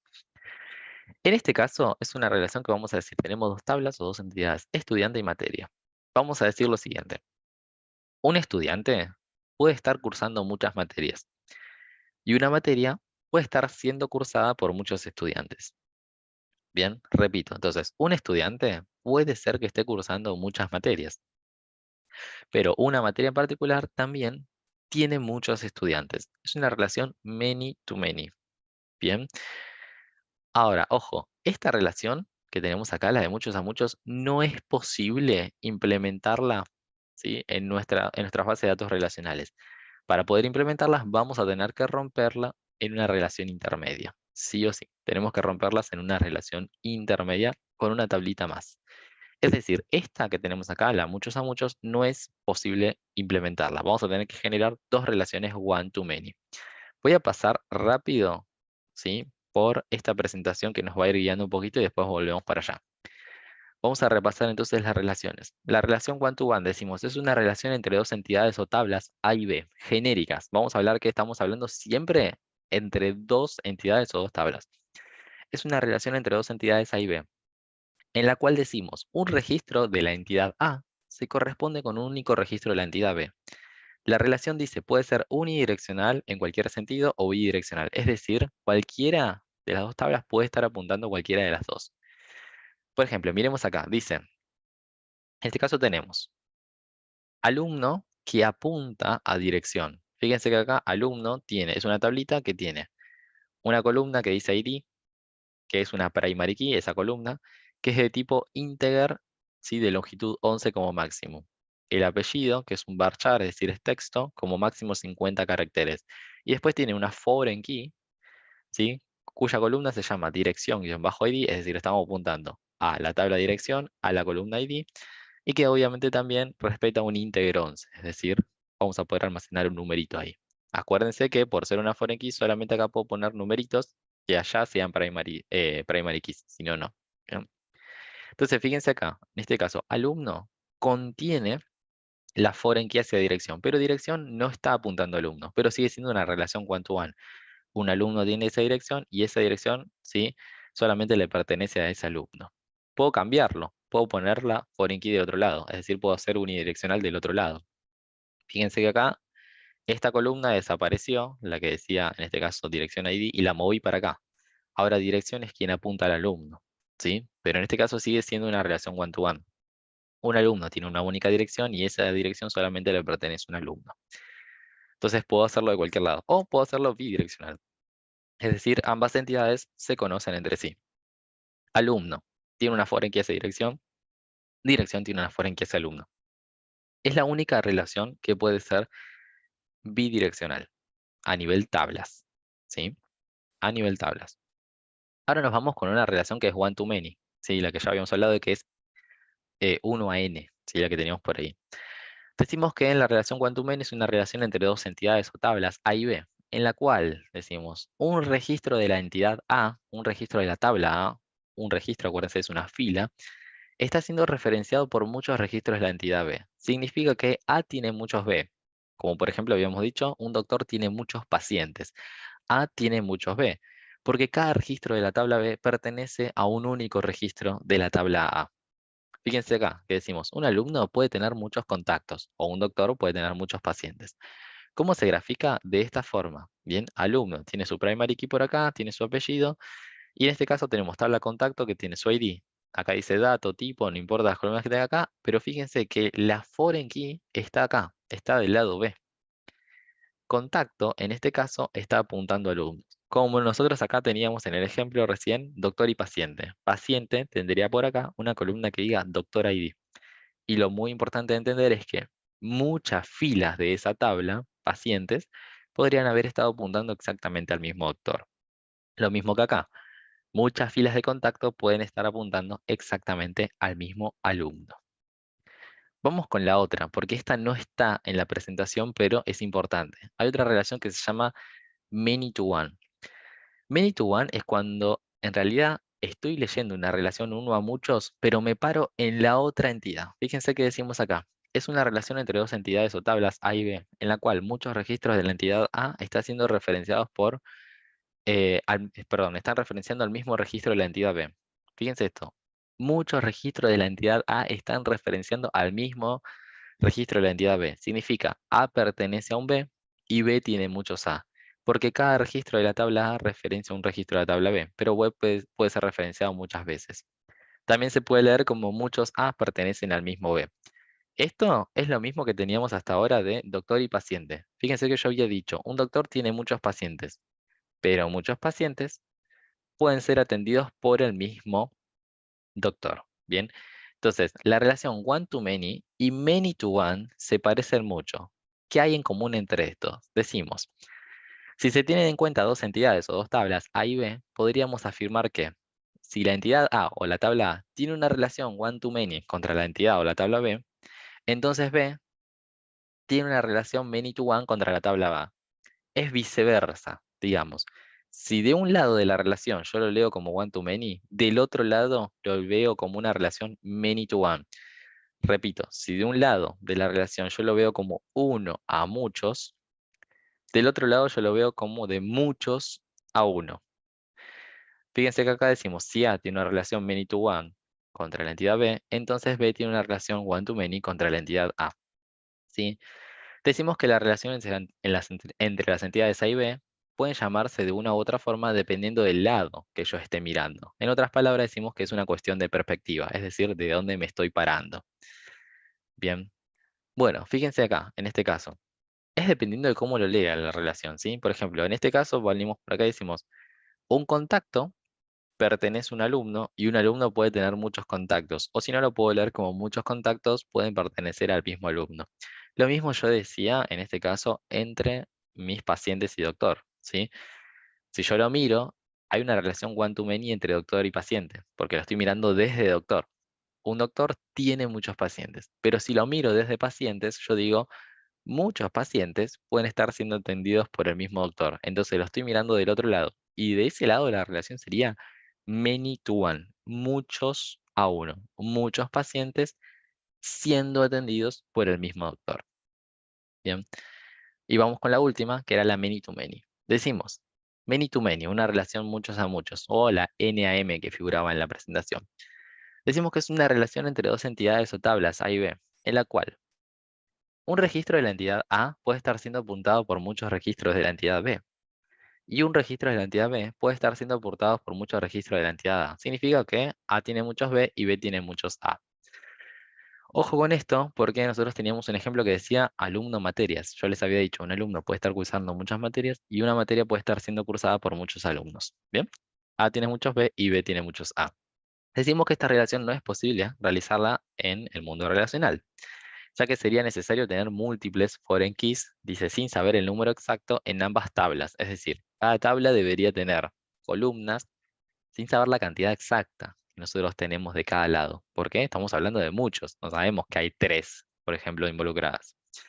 Entonces ahí tenemos que hacer una diferencia. Y decimos que para poder implementar esta relación se debe partir la relación many to many en dos relaciones one to many.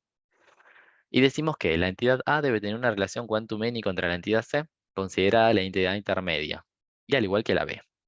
Bien, es decir, pasaría a ser esto. Fíjense que justo tenemos el mismo ejemplo.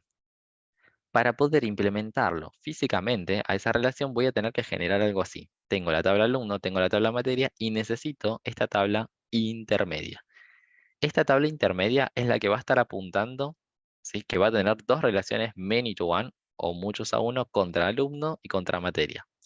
Una many to many se transforma sí o sí en esto. Sí o sí se transforma en esto. En dos relaciones one to many, visto desde cada extremo. ¿Sí?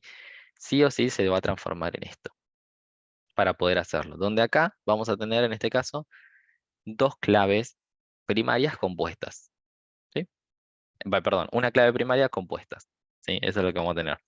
Donde cada una va a ser una foreign key. Una va a apuntar al alumno, la otra va a apuntar a materia. Pero entre esa combinación, a su vez, van a formar una clave primaria.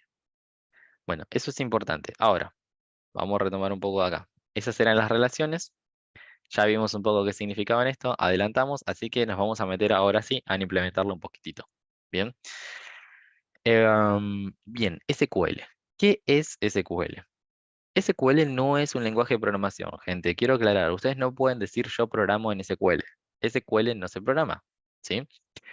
Fíjense que además también decimos, SQL no es un lenguaje propietario, sino que es compatible con la mayoría de los motores de base de datos relacionales, ¿sí? Entonces repetimos, SQL no es un lenguaje de programación. Decimos que SQL es un lenguaje de dominio específico utilizado en programación, diseñado para administrar y recuperar información del sistema de gestión de bases de datos relacionales. SQL es un lenguaje que vamos a utilizar para poder recuperar y manipular los datos de una base de datos relacional. Repito, ¿sí? Es un lenguaje que vamos a utilizar para poder recuperar y manipular los datos de una base de datos relacional, pero no es un lenguaje de programación, es utilizado en la programación, ¿sí? Ojo con eso, es importantísimo. Nunca lleguen a decir programa en SQL, no se programa en SQL, ¿sí? Dentro de SQL existen otros lenguajes de definición de datos, por ejemplo, se llaman DDL, y un lenguaje de manipulación de datos que se llama DML. Bien, o sea que SQL es como nuestra base de este lenguaje, que nos va a permitir manipular estos datos, pero ahí los vamos a empezar a clasificar en más. DDL nos permite definir los datos, DML nos permite manipular y después tenemos un par de cosas más. Bien, bueno, eso es para entenderlo de base. Fíjense que por acá nosotros tenemos DML, DDL, TCL, DCL, DQL. O sea, tenemos un montón, ¿sí? O sea, todo esto entra dentro de lo que es SQL, el lenguaje de SQL. Tenemos toda la clasificación. Los más importantes que vamos a tener nosotros se llaman el select, que va a ser la sentencia que nos va a permitir justamente realizar búsquedas sobre nuestras tablas. En realidad nos va a permitir seleccionar registros de nuestras tablas, por eso se llama select. Quiero seleccionar ciertos registros de una o muchas tablas. Pues vamos a ver la sentencia de insert, update y delete. Insert, update y delete nos va a permitir justamente, en este caso, insertar datos, actualizar los datos o eliminar los datos de una tabla en particular, respectivamente. También importante que vamos a tener por acá son las de create, alter o drop. Create nos va a permitir crear una tabla, alter nos va a permitir modificar una tabla, la estructura de una tabla, es decir, las columnas que tiene, etcétera, y drop nos va a permitir eliminar una tabla. Bien, estas también son sumamente importantes. Estas tres y select. Después las otras no importa y no nos vamos a meter por ahora, ¿sí? Bueno, fíjense que acá decimos DDL. Se basa en tres instrucciones que se utilizan sobre los diferentes tipos de objetos de base de datos. Create, alter y drop. Bien, las instrucciones más utilizadas que vamos a tener siempre son operaciones de tablas. Bien, create table, alter table y drop table. Bueno, acá sí se van a tener que acostumbrar un poco con el inglés porque no hay alternativa, ¿sí? De sí o sí vamos a tener que utilizar esas sentencias en inglés y no las puedo escribir en español. Siempre. Ningún motor voy a poder escribir en español, ¿sí? Por ejemplo, acá decimos, quiero crear la tabla idioma.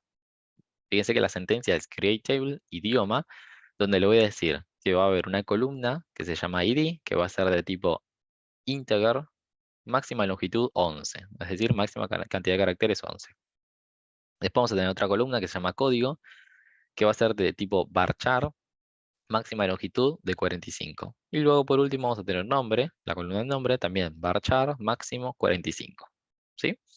Entonces fíjense que acá nosotros estamos creando la tabla idioma. ¿Necesito acordarme estas sentencias de memoria? Bueno, no necesariamente. Puede que sí, puede que no. Puede que nosotros utilicemos algo.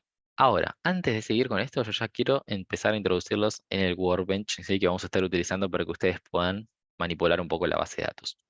Cuando ustedes se quieren instalar una base de datos, van a tener que bajarse algo que se llama motor de base de datos y por el otro lado se van a tener que bajar algo que se llama cliente de base de datos. Para bajarse un motor de base de datos que es el sistema de base de datos, pero que no tiene una interfaz gráfica, ¿sí? El motor de base de datos es un sistema de base de datos, pero que no tiene una interfaz gráfica, van a bajarse, ¿sí? Van a entrar a la página de MySQL Server, porque vamos a estar trabajando con esta, ¿sí? Fíjense que yo ahora acá lo busqué en Google,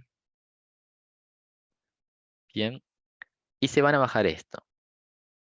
¿Sí? Van a entrar a la página de dev.mysql.com, van a ir a la página de descargas y fíjense que por acá les va a decir me quiero descargar MySQL Community Server, la versión 8.0.32. Bueno, me la descargo. Me descargo sí la correspondiente, en este caso sí se pueden descargar esta. ¿Sí? A ver, estas son las zips. No, descárguense esta que es directamente es el installer, es más fácil. Se descargan el installer para que les den siguiente, siguiente, siguiente, lo puedan instalar. La instalación es sencilla. A ver, no hay instructivo porque ya considerando a esta altura del curso es como que deberían poder hacerlo. Si es un installer, nada más, es siguiente, siguiente, siguiente y lo pueden instalar. Alguna dificultad, cualquier cosa después me dicen, pero no debería haber nada raro, sí, por ahí. Recuerden algo, gente, lo que estamos descargando acá se llama motor de base de datos, no tiene interfaz gráfica. Claro, nosotros podemos interactuar con una base de datos mediante una interfaz gráfica. Para poder bajarse una interfaz gráfica se van a bajar lo que se llama cliente, ¿sí? De base de datos. Para bajarse un cliente de base de datos existen un montón. Por ejemplo, nosotros vamos a trabajar con uno que se llama MySQL Workbench. Pero existen otros programitas. Existen muchos clientes de base de datos. Por ejemplo, existe uno que se llama Navicat, existe otro que se llama Heidi y demás. Pero estos son clientes. Estos se van a conectar a nuestras bases de datos, ¿sí? No es que el Workbench es una base de datos, no. Esto se conecta a nuestra base de datos. Les paso acá el link. Lo mismo, primero se bajan esto, entonces lo instalan y luego se van a bajar esto, el Workbench, ¿sí? Una cosa importante es que cuando esté instalando la base de datos acá, ¿sí? Con este installer, algo muy importante es que en algún punto les va a preguntar nombre, usuario, contraseña. Por favor, les pido que ese nombre, usuario y contraseña no le pongan nada loco. Pónganle algo muy sencillo y no se lo olviden o anótenlo. Pongan, qué sé yo, administrador, administrador, administrador 134. No le pongan algo súper seguro. Si total ustedes están trabajando en su máquina local con un par de datos de prueba. Así que pónganle algo que no se lo olviden, ¿sí? Porque si se lo olvidan, después hay que desinstalar todo, volver a instalar y va a ser un lío. El Workbench es más sencillo. Una vez que ustedes lo instalan a Workbench, van a ver algo así. Cuando lo abren, se les va a abrir un programita de este estilo. Lo primero que van a tener que hacer en el Workbench, ¿sí? Es crear una conexión. Es decir, acuérdense, Workbench es un programa que se va a conectar a mi base de datos, a mi servidor de base de datos.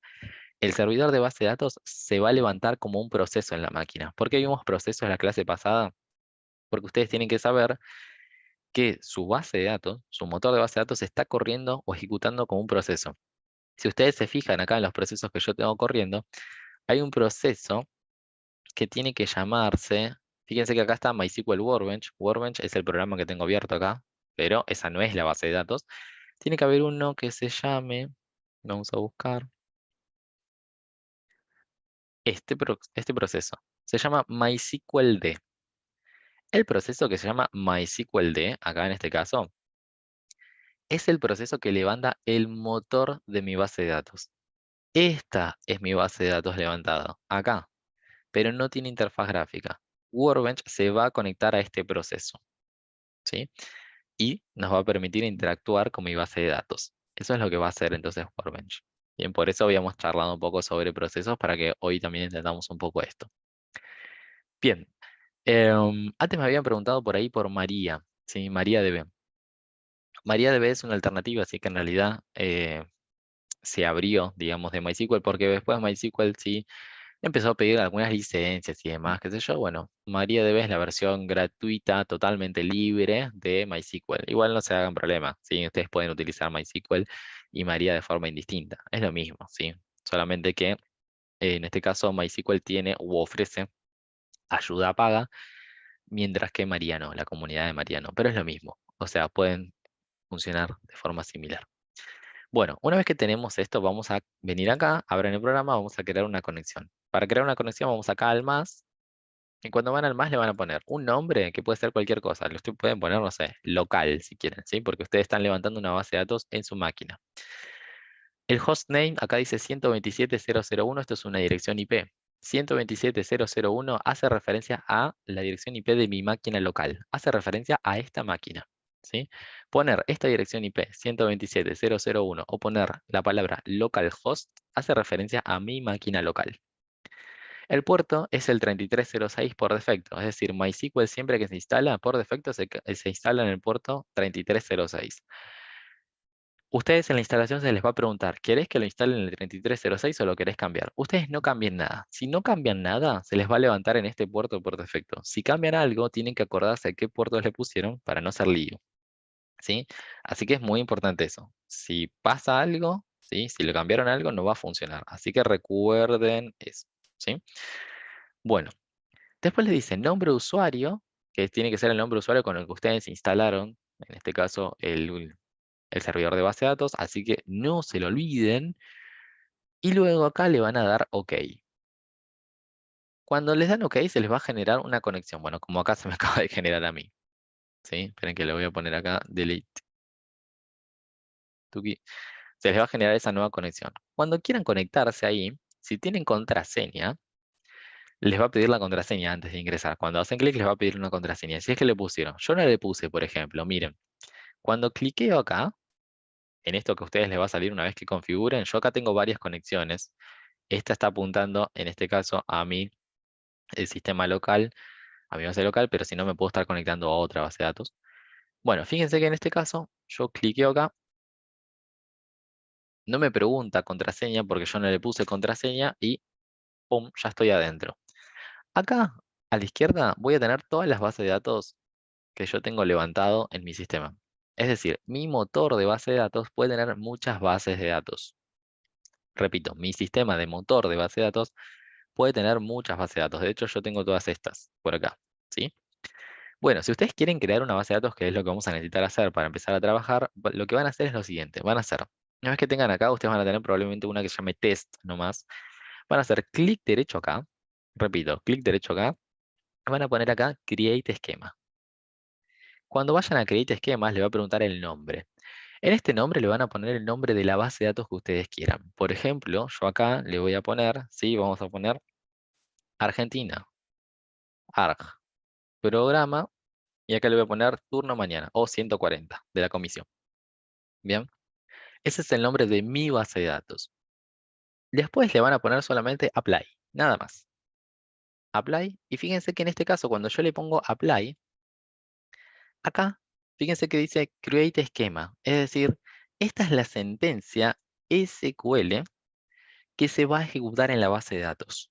Si bien yo lo estoy haciendo a través de una interfaz gráfica, por detrás todo es una sentencia SQL. Entonces le voy a poner apply nuevamente. Una vez que se ejecuta, me dice que lo ejecutó correctamente y le voy a poner finish.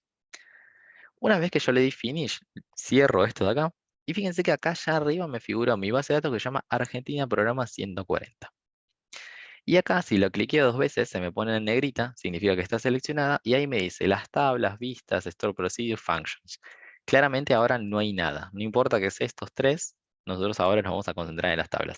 Pero está vacía. Claro, yo todavía no creé ninguna tabla. Todavía está totalmente vacía. Bueno, vamos a crear nuestra primera tabla, ¿sí? Nuestra primera tabla, que en este caso dice, bueno, acá habíamos generado una tabla de idioma. Creo que el enunciado, a ver, ¿qué me dice por acá? La empresa Qatar 2022 desea realizar un sistema que le permita almacenar la siguiente información. Los empleados que trabajan en la empresa.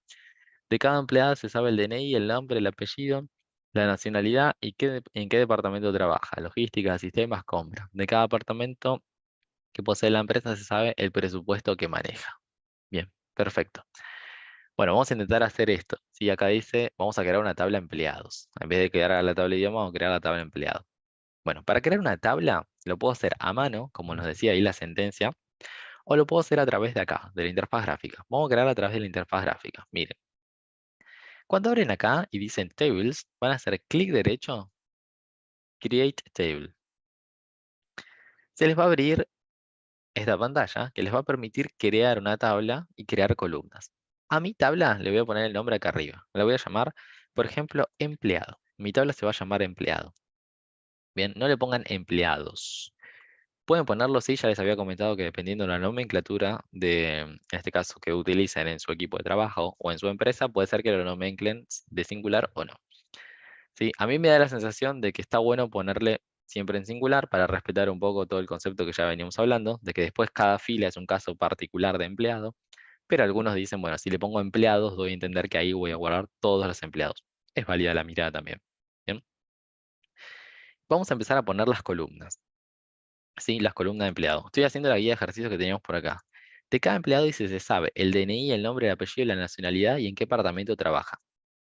Es la hora, primero que nada, de decir o de definir si yo tengo algo que sea unívoco para identificar a cada empleado. Ya sabemos que el DNI no debería tomarlo como unívoco, así que en realidad yo le voy a poner, si les parece, ¿sí? Una clave primaria subrogada. ¿Bien? Es decir, una inventada. Para eso le voy a poner una columna. Las columnas las voy a ir agregando acá. En este caso le voy a poner, fíjense que yo ya le hice doble clic ahí para agregar una columna y automáticamente el Workbench me dijo, ¿qué te parece si le ponemos una columna que se llama ID empleado? Bueno, lo voy a llamar solamente ID, de identificador. Fíjense que automáticamente dice que es de tipo entero y ya automáticamente el Workbench le puso, tildó la columna como primary key y cuando yo le puse primary key automáticamente le puso not null, porque acuérdense que no puede ser nuliable. Y también le voy a poner acá auto incremental. Lo voy a cliquear en auto incremental, en AI. AI significa auto incremento. ¿Bien? Entonces yo sé que voy a tener una tabla empleado con la primera columna que se va a llamar ID, que va a ser primary key, no es nuliable, todo lo que ya sabemos, y auto incremental. ¿Qué más? Voy a agregar ahora las cosas que me dicen. Dice, C, el DNI, nombre y apellido. Bueno, vamos a agregar entonces. Acá voy a poner DNI, le voy a poner como un tipo de datos varchar de 45. Fíjense que acá en este caso tengo un montón de tipos de datos. No lo pongan como entero, a menos que ustedes me digan, voy a realizar algún cálculo aritmético, otra vez lo mismo, ¿sí? Pero si no, lo puedo poner ahí como varchar y ya está. Después vamos a agregar otra columna más, doble clic acá, y voy a agregar nombre. Nombre le voy a decir que esto va a ser un varchar de máximo 50 caracteres. Apellido, varchar máximo de 50 caracteres. Em, ¿Y qué más? Dice acá, nacionalidad y en qué departamento trabaja, que dice logística, sistemas, compra, etcétera. Y después dice, cada departamento que posee la empresa sabe el presupuesto que maneja. Bueno, vamos a hacer después que nacionalidad y que departamento sean dos foreign keys. Bien. Eh, Primero que nada, se los voy a generar acá nacionalidad, si les parece, más que nada como una columna, si repetimos un par de valores y se dan cuenta por qué no. Ojo que yo no le puse ninguna restricción a estas columnas. Yo en ninguna le dije que tenía que tener una restricción de not null o similar. Simplemente lo dejé por ahí. Bueno, vamos a poner apply aquí. Fíjense que esta es la sentencia que me va a querer ejecutar. Me dice, voy a querer ejecutar la sentencia que se llama create table, ¿sí? En este caso, fíjense que acá está agarrando la base de datos sobre la cual estoy trabajando. Voy a crear la tabla que se llama empleado, que va a tener una columna ID que dice de tipo entero, not null, auto increment. Después me dice la columna DNI, varchar 45, que puede ser nuliable, es decir, puede admitir nulos, porque yo nunca le dije que eran not null, etcétera. Y después al finalizar me dice que la primary key va a ser la columna ID. Bien, voy a poner apply, voy a dar finish. Cuando doy esto, ya puedo cerrar acá la columna, esto que tenía acá, fíjense que acá aparece para cerrar, el editor lo cierro, y acá ya me generó esta flechita. En Tables puedo cliquear y ya veo la tabla de empleado. Si no lo veo, por algún motivo, hacen clic acá, clic derecho, refresh. Clic derecho, refresh, para que aparezca. Fíjense que acá ya está la tabla de empleado generada. Bien, ahora, avanzando un poco, ya tenemos nuestra primera tabla generada. Entonces, avanzando un poco, vamos a intentar insertar un registro. Fíjense que acá vamos a hacer insert, update y delete, donde vamos a justamente intentar insertar un registro en la tabla, bien, correspondiente. Así que vamos a intentar insertar, por ejemplo, algún empleado y después vamos a intentar modificar. Para intentar insertarlo, lo podemos hacer directamente ejecutando. En este caso, justamente escribiendo mi código SQL y ejecutándolo, que ustedes también se van a tener que acostumbrar de hacerlo, pero por ahora, por cuestiones de tiempo, lo vamos a hacer directamente a través del Workbench. Igualmente ustedes después lo van a tener que hacer, ¿sí? A través de una sentencia desde Java, que ya después lo vamos a ir repasando. Para poder insertar un registro, miren lo que vamos a hacer.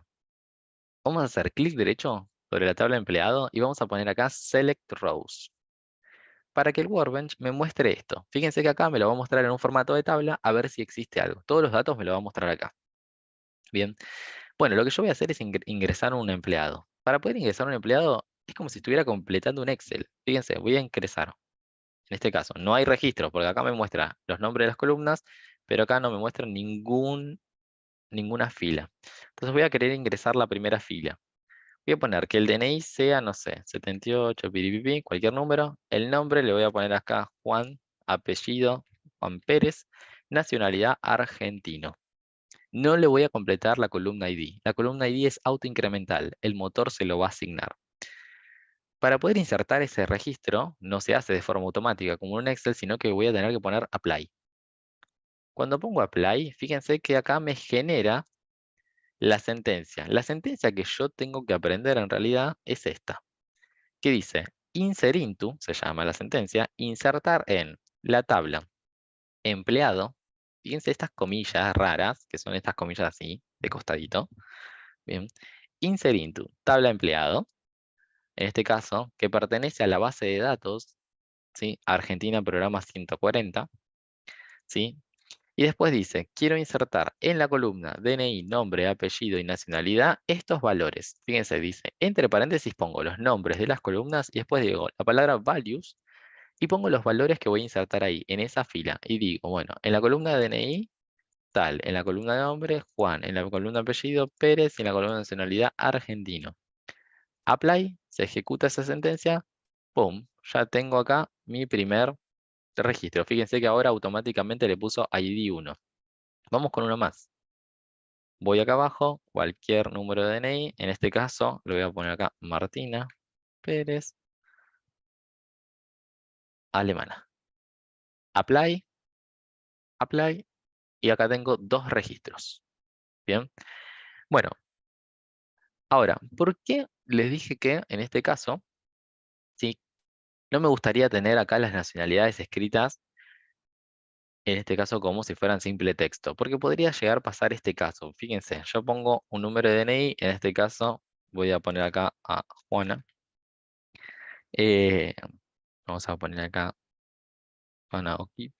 Fíjense, nacionalidad, alguien podría confundirse y poner esto con mayúscula. Ahora, ¿qué pasaría si yo digo en este caso, quiero buscar a todas las personas cuya nacionalidad sea argentina? Tengo un problema, porque yo tengo a Juan Pérez, que era argentino, y a Juana Oki, que es argentina.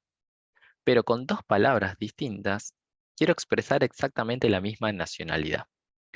Cuando yo me choco con eso, de que acá tengo un problema de inconsistencia de datos, o de que en realidad estoy repitiendo datos, entonces tengo que mejorar un poco mi diseño. Porque acá se podría dar el caso de que yo digo, con distintos nombres quiero representar exactamente la misma nacionalidad. O puede darse que justamente que esté repitiendo muchísimas veces el nombre argentino o argentina acá. Para poder mejorar esto, lo ideal sería crear una nueva tabla. Esta nueva tabla sería, vamos a crear una tabla que llame nacionalidad. Bien, y acá vamos a generar foreign keys. Entonces, lo ideal sería que acá yo digo, ¿sí? Vamos a intentar crear una tabla de nacionalidad. Antes de crear una tabla de nacionalidad, quiero que chusmeemos un poquito esto que está sucediendo acá. Fíjense que acá se me abrió un espacio que en este caso se llama el Query Editor. Es una parte donde yo puedo escribir sentencias SQL. De hecho, yo acá puedo decir, puedo usar la sentencia select. La sentencia select, que ya se los traigo por acá, voy a empezar con la palabra select y después voy a poner el nombre de cada una de las columnas que yo quiero que acá abajo me muestren. Si yo pongo asterisco, le estoy diciendo tráeme todas las columnas. Pero yo también podría decir tráeme solamente la columna DNI, nombre y nacionalidad. Yo puedo seleccionar qué columnas quiero.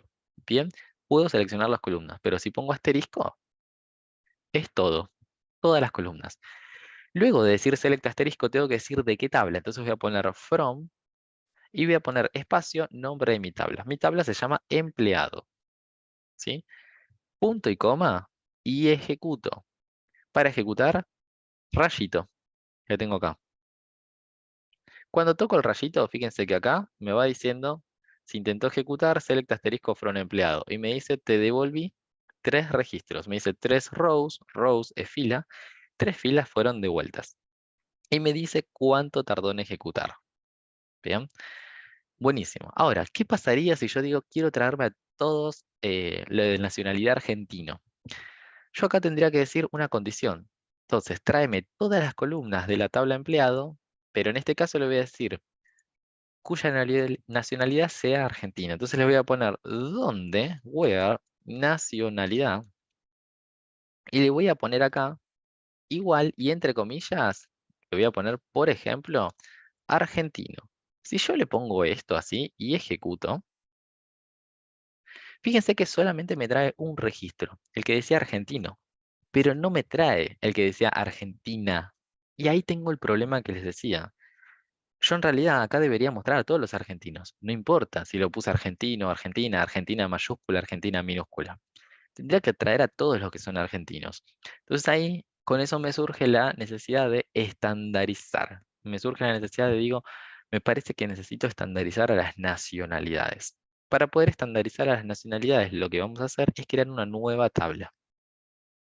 Creo la tabla que se llame nacionalidad. La tabla de nacionalidad le voy a poner un ID de tipo autoincremental y le voy a poner un nombre, si les parece. Nada más. Apply, la sentencia, revisemos. Creamos una tabla, nacionalidad, en la base de datos Argentina Programa 140, columna ID, columna nombre y la primary key ID. Apply, finish. Se me generó la tabla nacionalidad que tenía por acá y vamos a insertar unos registros. Clic derecho, selecciono, me muestra esto. Voy a poner ahora nacionalidad argentino, nacionalidad, vamos a poner acá argentino, argentino. nacionalidad alemana, etcétera. Pueden poner lo que ustedes quieran, ¿sí? Fíjense que acá yo voy a insertar dos registros. Pongo apply y se me van a generar dos sentencias de insert. Esta y esta. Apply, finish. Inserté dos registros juntos. Bien. Buenísimo. Ahora lo que vamos a hacer es cambiar un poco mi diseño. Voy a intentar eliminar, en este caso, vamos a borrar esto, así me muestra a todos de nuevo. Lo voy a dejar acá sin el where. Con el where estoy condicionando, entonces en este caso voy a cambiar mi columna nacionalidad para que en realidad acá no, yo no ponga, ¿sí? En este caso, esto, sino que en realidad tengo una foreign key, esté apuntando a una nacionalidad existente. Miren lo que vamos a hacer. Clic derecho en empleado, alter table. Vamos a modificar mi tabla. Y lo que voy a hacer es esta columna nacionalidad que tengo por acá, ¿sí? La voy a transformar. Bien, ojo con algo acá que vamos a tener que hacer algo previo en realidad. Vamos a hacerlo en dos pasos. Sí, esperen que lo vamos a hacer en dos pasos. Nacionalidad, primero, alter table. Lo que vamos a hacer con la columna, perdón, empleado, clic derecho, alter table, columna nacionalidad. Lo primero que vamos a hacer es borrarla. Clic derecho, delete. Vamos a poner delete select. Aplico. Fíjense que acá le decimos alter table. Quiero modificar la tabla empleado y vamos a drop column. Vamos a borrar la columna nacionalidad. Primero la borro. La elimino, fíjense, acá ya lo tengo, cliqueo de nuevo el rayito y fíjense que acá se eliminó la columna. Y ahora lo que vamos a hacer es agregar la columna y se va a llamar, de caso, se va a llamar nacionalidad-id. Quiero apuntar el ID. Esto va a ser de tipo int, tamaño 11, bien. Y fíjense lo que vamos a hacer acá. Vamos a poner en la columna de acá que dice foreign keys, en la solapa de foreign keys. Vamos a ir ahí y vamos a decir, tenemos que escribir un nombre para la foreign key. El nombre para esta foreign key puede ser algo genérico. Yo puedo poner FK empleado a nacionalidad. Le digo que quiero estar apuntando, fíjense, a la tabla nacionalidad. Bien. Fíjense que le voy a decir, voy a estar apuntando a la tabla nacionalidad y le digo, la columna que apunta a la tabla nacionalidad tiene que ser la columna nacionalidad ID. ¿Y a qué columna de la tabla de nacionalidad va a apuntar? A la columna ID. Entonces, acá estoy diciendo lo siguiente. Este es el nombre de mi foreign key. Le pueden poner lo que ustedes quieran. Le estoy diciendo a qué tabla vamos a referenciar. Le estoy diciendo en este caso, estoy referenciando la tabla nacionalidad. Y acá establezco justamente quién es la foreign key. Digo, la columna nacionalidad ID es la foreign key que va a estar apuntando hacia la columna ID de la tabla de nacionalidad. Si le pongo apply, fíjense, lo primero que va a hacer, dice, es alter table. Primero, voy a modificar la tabla. Voy a agregar una columna que se llame nacionalidad ID, que va a ser de tipo entero y que puede ser null. Y dice, la voy a agregar después de la columna apellido. Le va a agregar un índice, ¿sí? ¿Por qué le va a agregar un índice? Porque yo le puse, en este caso, una foreign key. Le voy a agregar una constraint. Después, como yo le puse que iba a ser, en este caso, una foreign key, le agrego solo la constraint. Y fíjense, dice, voy a modificar otra vez la tabla empleado, voy a agregar una constraint. En este caso, mi constraint se va a llamar FK empleado a nacionalidad, va a ser de tipo foreign key, donde la columna que va a tener la foreign key es esta, ¿sí? Que justamente es la columna nacionalidad, y va a estar referenciando a la tabla de nacionalidad que pertenece a la base de datos Argentina Programa 140 a la columna ID. Le voy a dar apply y finish. Cierro esto, refresco esto, y fíjense que ahora apareció nacionalidad ID. ¿Qué puedo poner acá adentro? Yo le voy a decir que Juan Pérez es nacionalidad argentino. Fíjense que la nacionalidad argentino es ID 1 y alemano es 2. Voy a poner Juan es de nacionalidad argentino y Juana también. Mientras que Martina, le voy a poner en este caso, es alemana. Entonces vengo, apply, apply y finish. Entonces fíjense que ahora yo puedo decir, quiero a todos los argentinos. Ok, voy a poner where nacionalidad ID es igual a 1. Ahora sí, todos los argentinos los puedo listar, ¿sí? Todos, absolutamente todos los argentinos los puedo listar por acá. Bien. ¿Qué más en este caso? Bueno, fíjense lo que puedo llegar a hacer. Borro esto. Me quedaron todos los registros. Vamos a suponer que quiero ingresar uno nuevo. ¿Sí? Vamos a poner otro, qué sé yo. Y le voy a poner acá Raúl. ¿Sí? En este caso, Raúl Escobar. Vamos a poner. Vamos a suponer que yo acá pongo nacionalidad 5. 5 no existe todavía en la tabla de nacionalidad. Fíjense que la tabla de nacionalidad tiene ID 1, 2, pero no tiene el ID 5. Si yo pongo apply e intento guardar, miren lo que sucede. ¿Qué es lo que me preguntó Rafa hace un rato? Me dice, ¿qué pasa si yo quiero escribir justamente un ID que no existe? Fíjense que yo acá puse nacionalidad 5, cuya acá nacionalidad no existe. Pongo apply. Intento ejecutar esta sentencia, apply. Fíjense que acá me tiró un error. De hecho, acá abajo también lo veo. Y me dice, ojo, tenés un error. El error es el error 1452 y me dice, ¿sí? No podés agregar, ¿sí? O actualizar una nueva fila porque te está saltando una restricción de foreign key. Cuando me sale esta restricción de foreign key, yo ya lo que tengo que entender es que acá me está diciendo cuál es la foreign key que está saltando. Me dice que está saltando la foreign key de empleado de nacionalidad. Yo lo que entiendo ahí es, ok, momento, estoy intentando agregar una ID acá que allá no existe. Por eso acá me dice saltó una restricción de foreign key y la cual saltó es exactamente esta que se llama así. Me dice que no existe ese valor allá.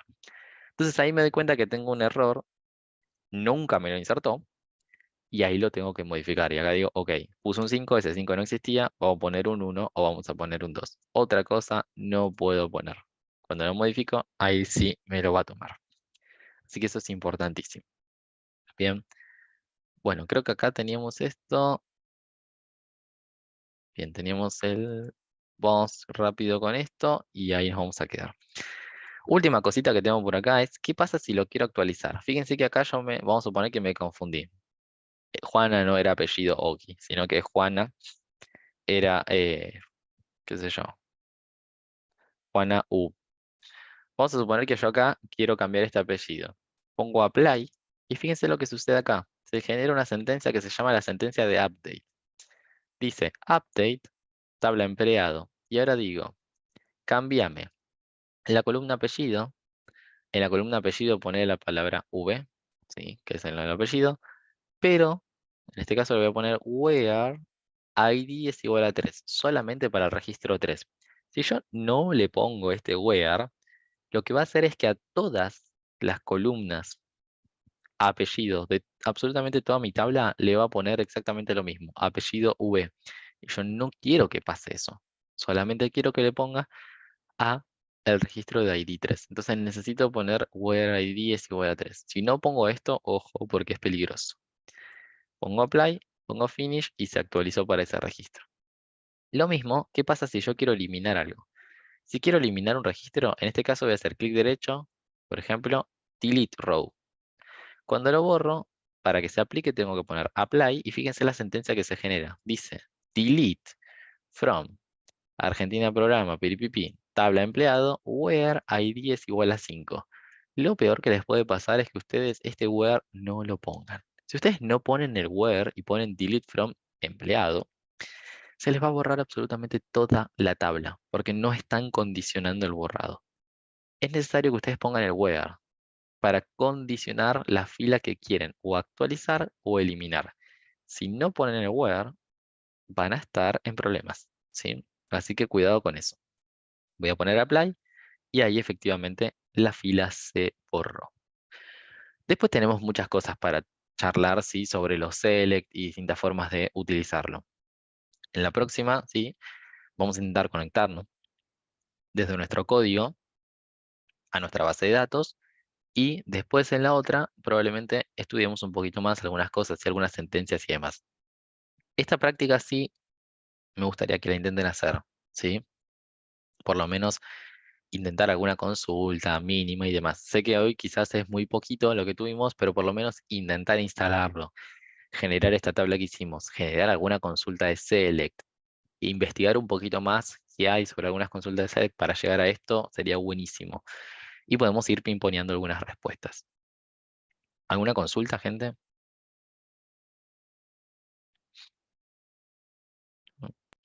No, de mi parte no. Igual yo me tengo que retirar ya. Estamos por acá, sí, igual listo por hoy, ¿sí? Así que muchísimas gracias y bueno, nos vemos el miércoles.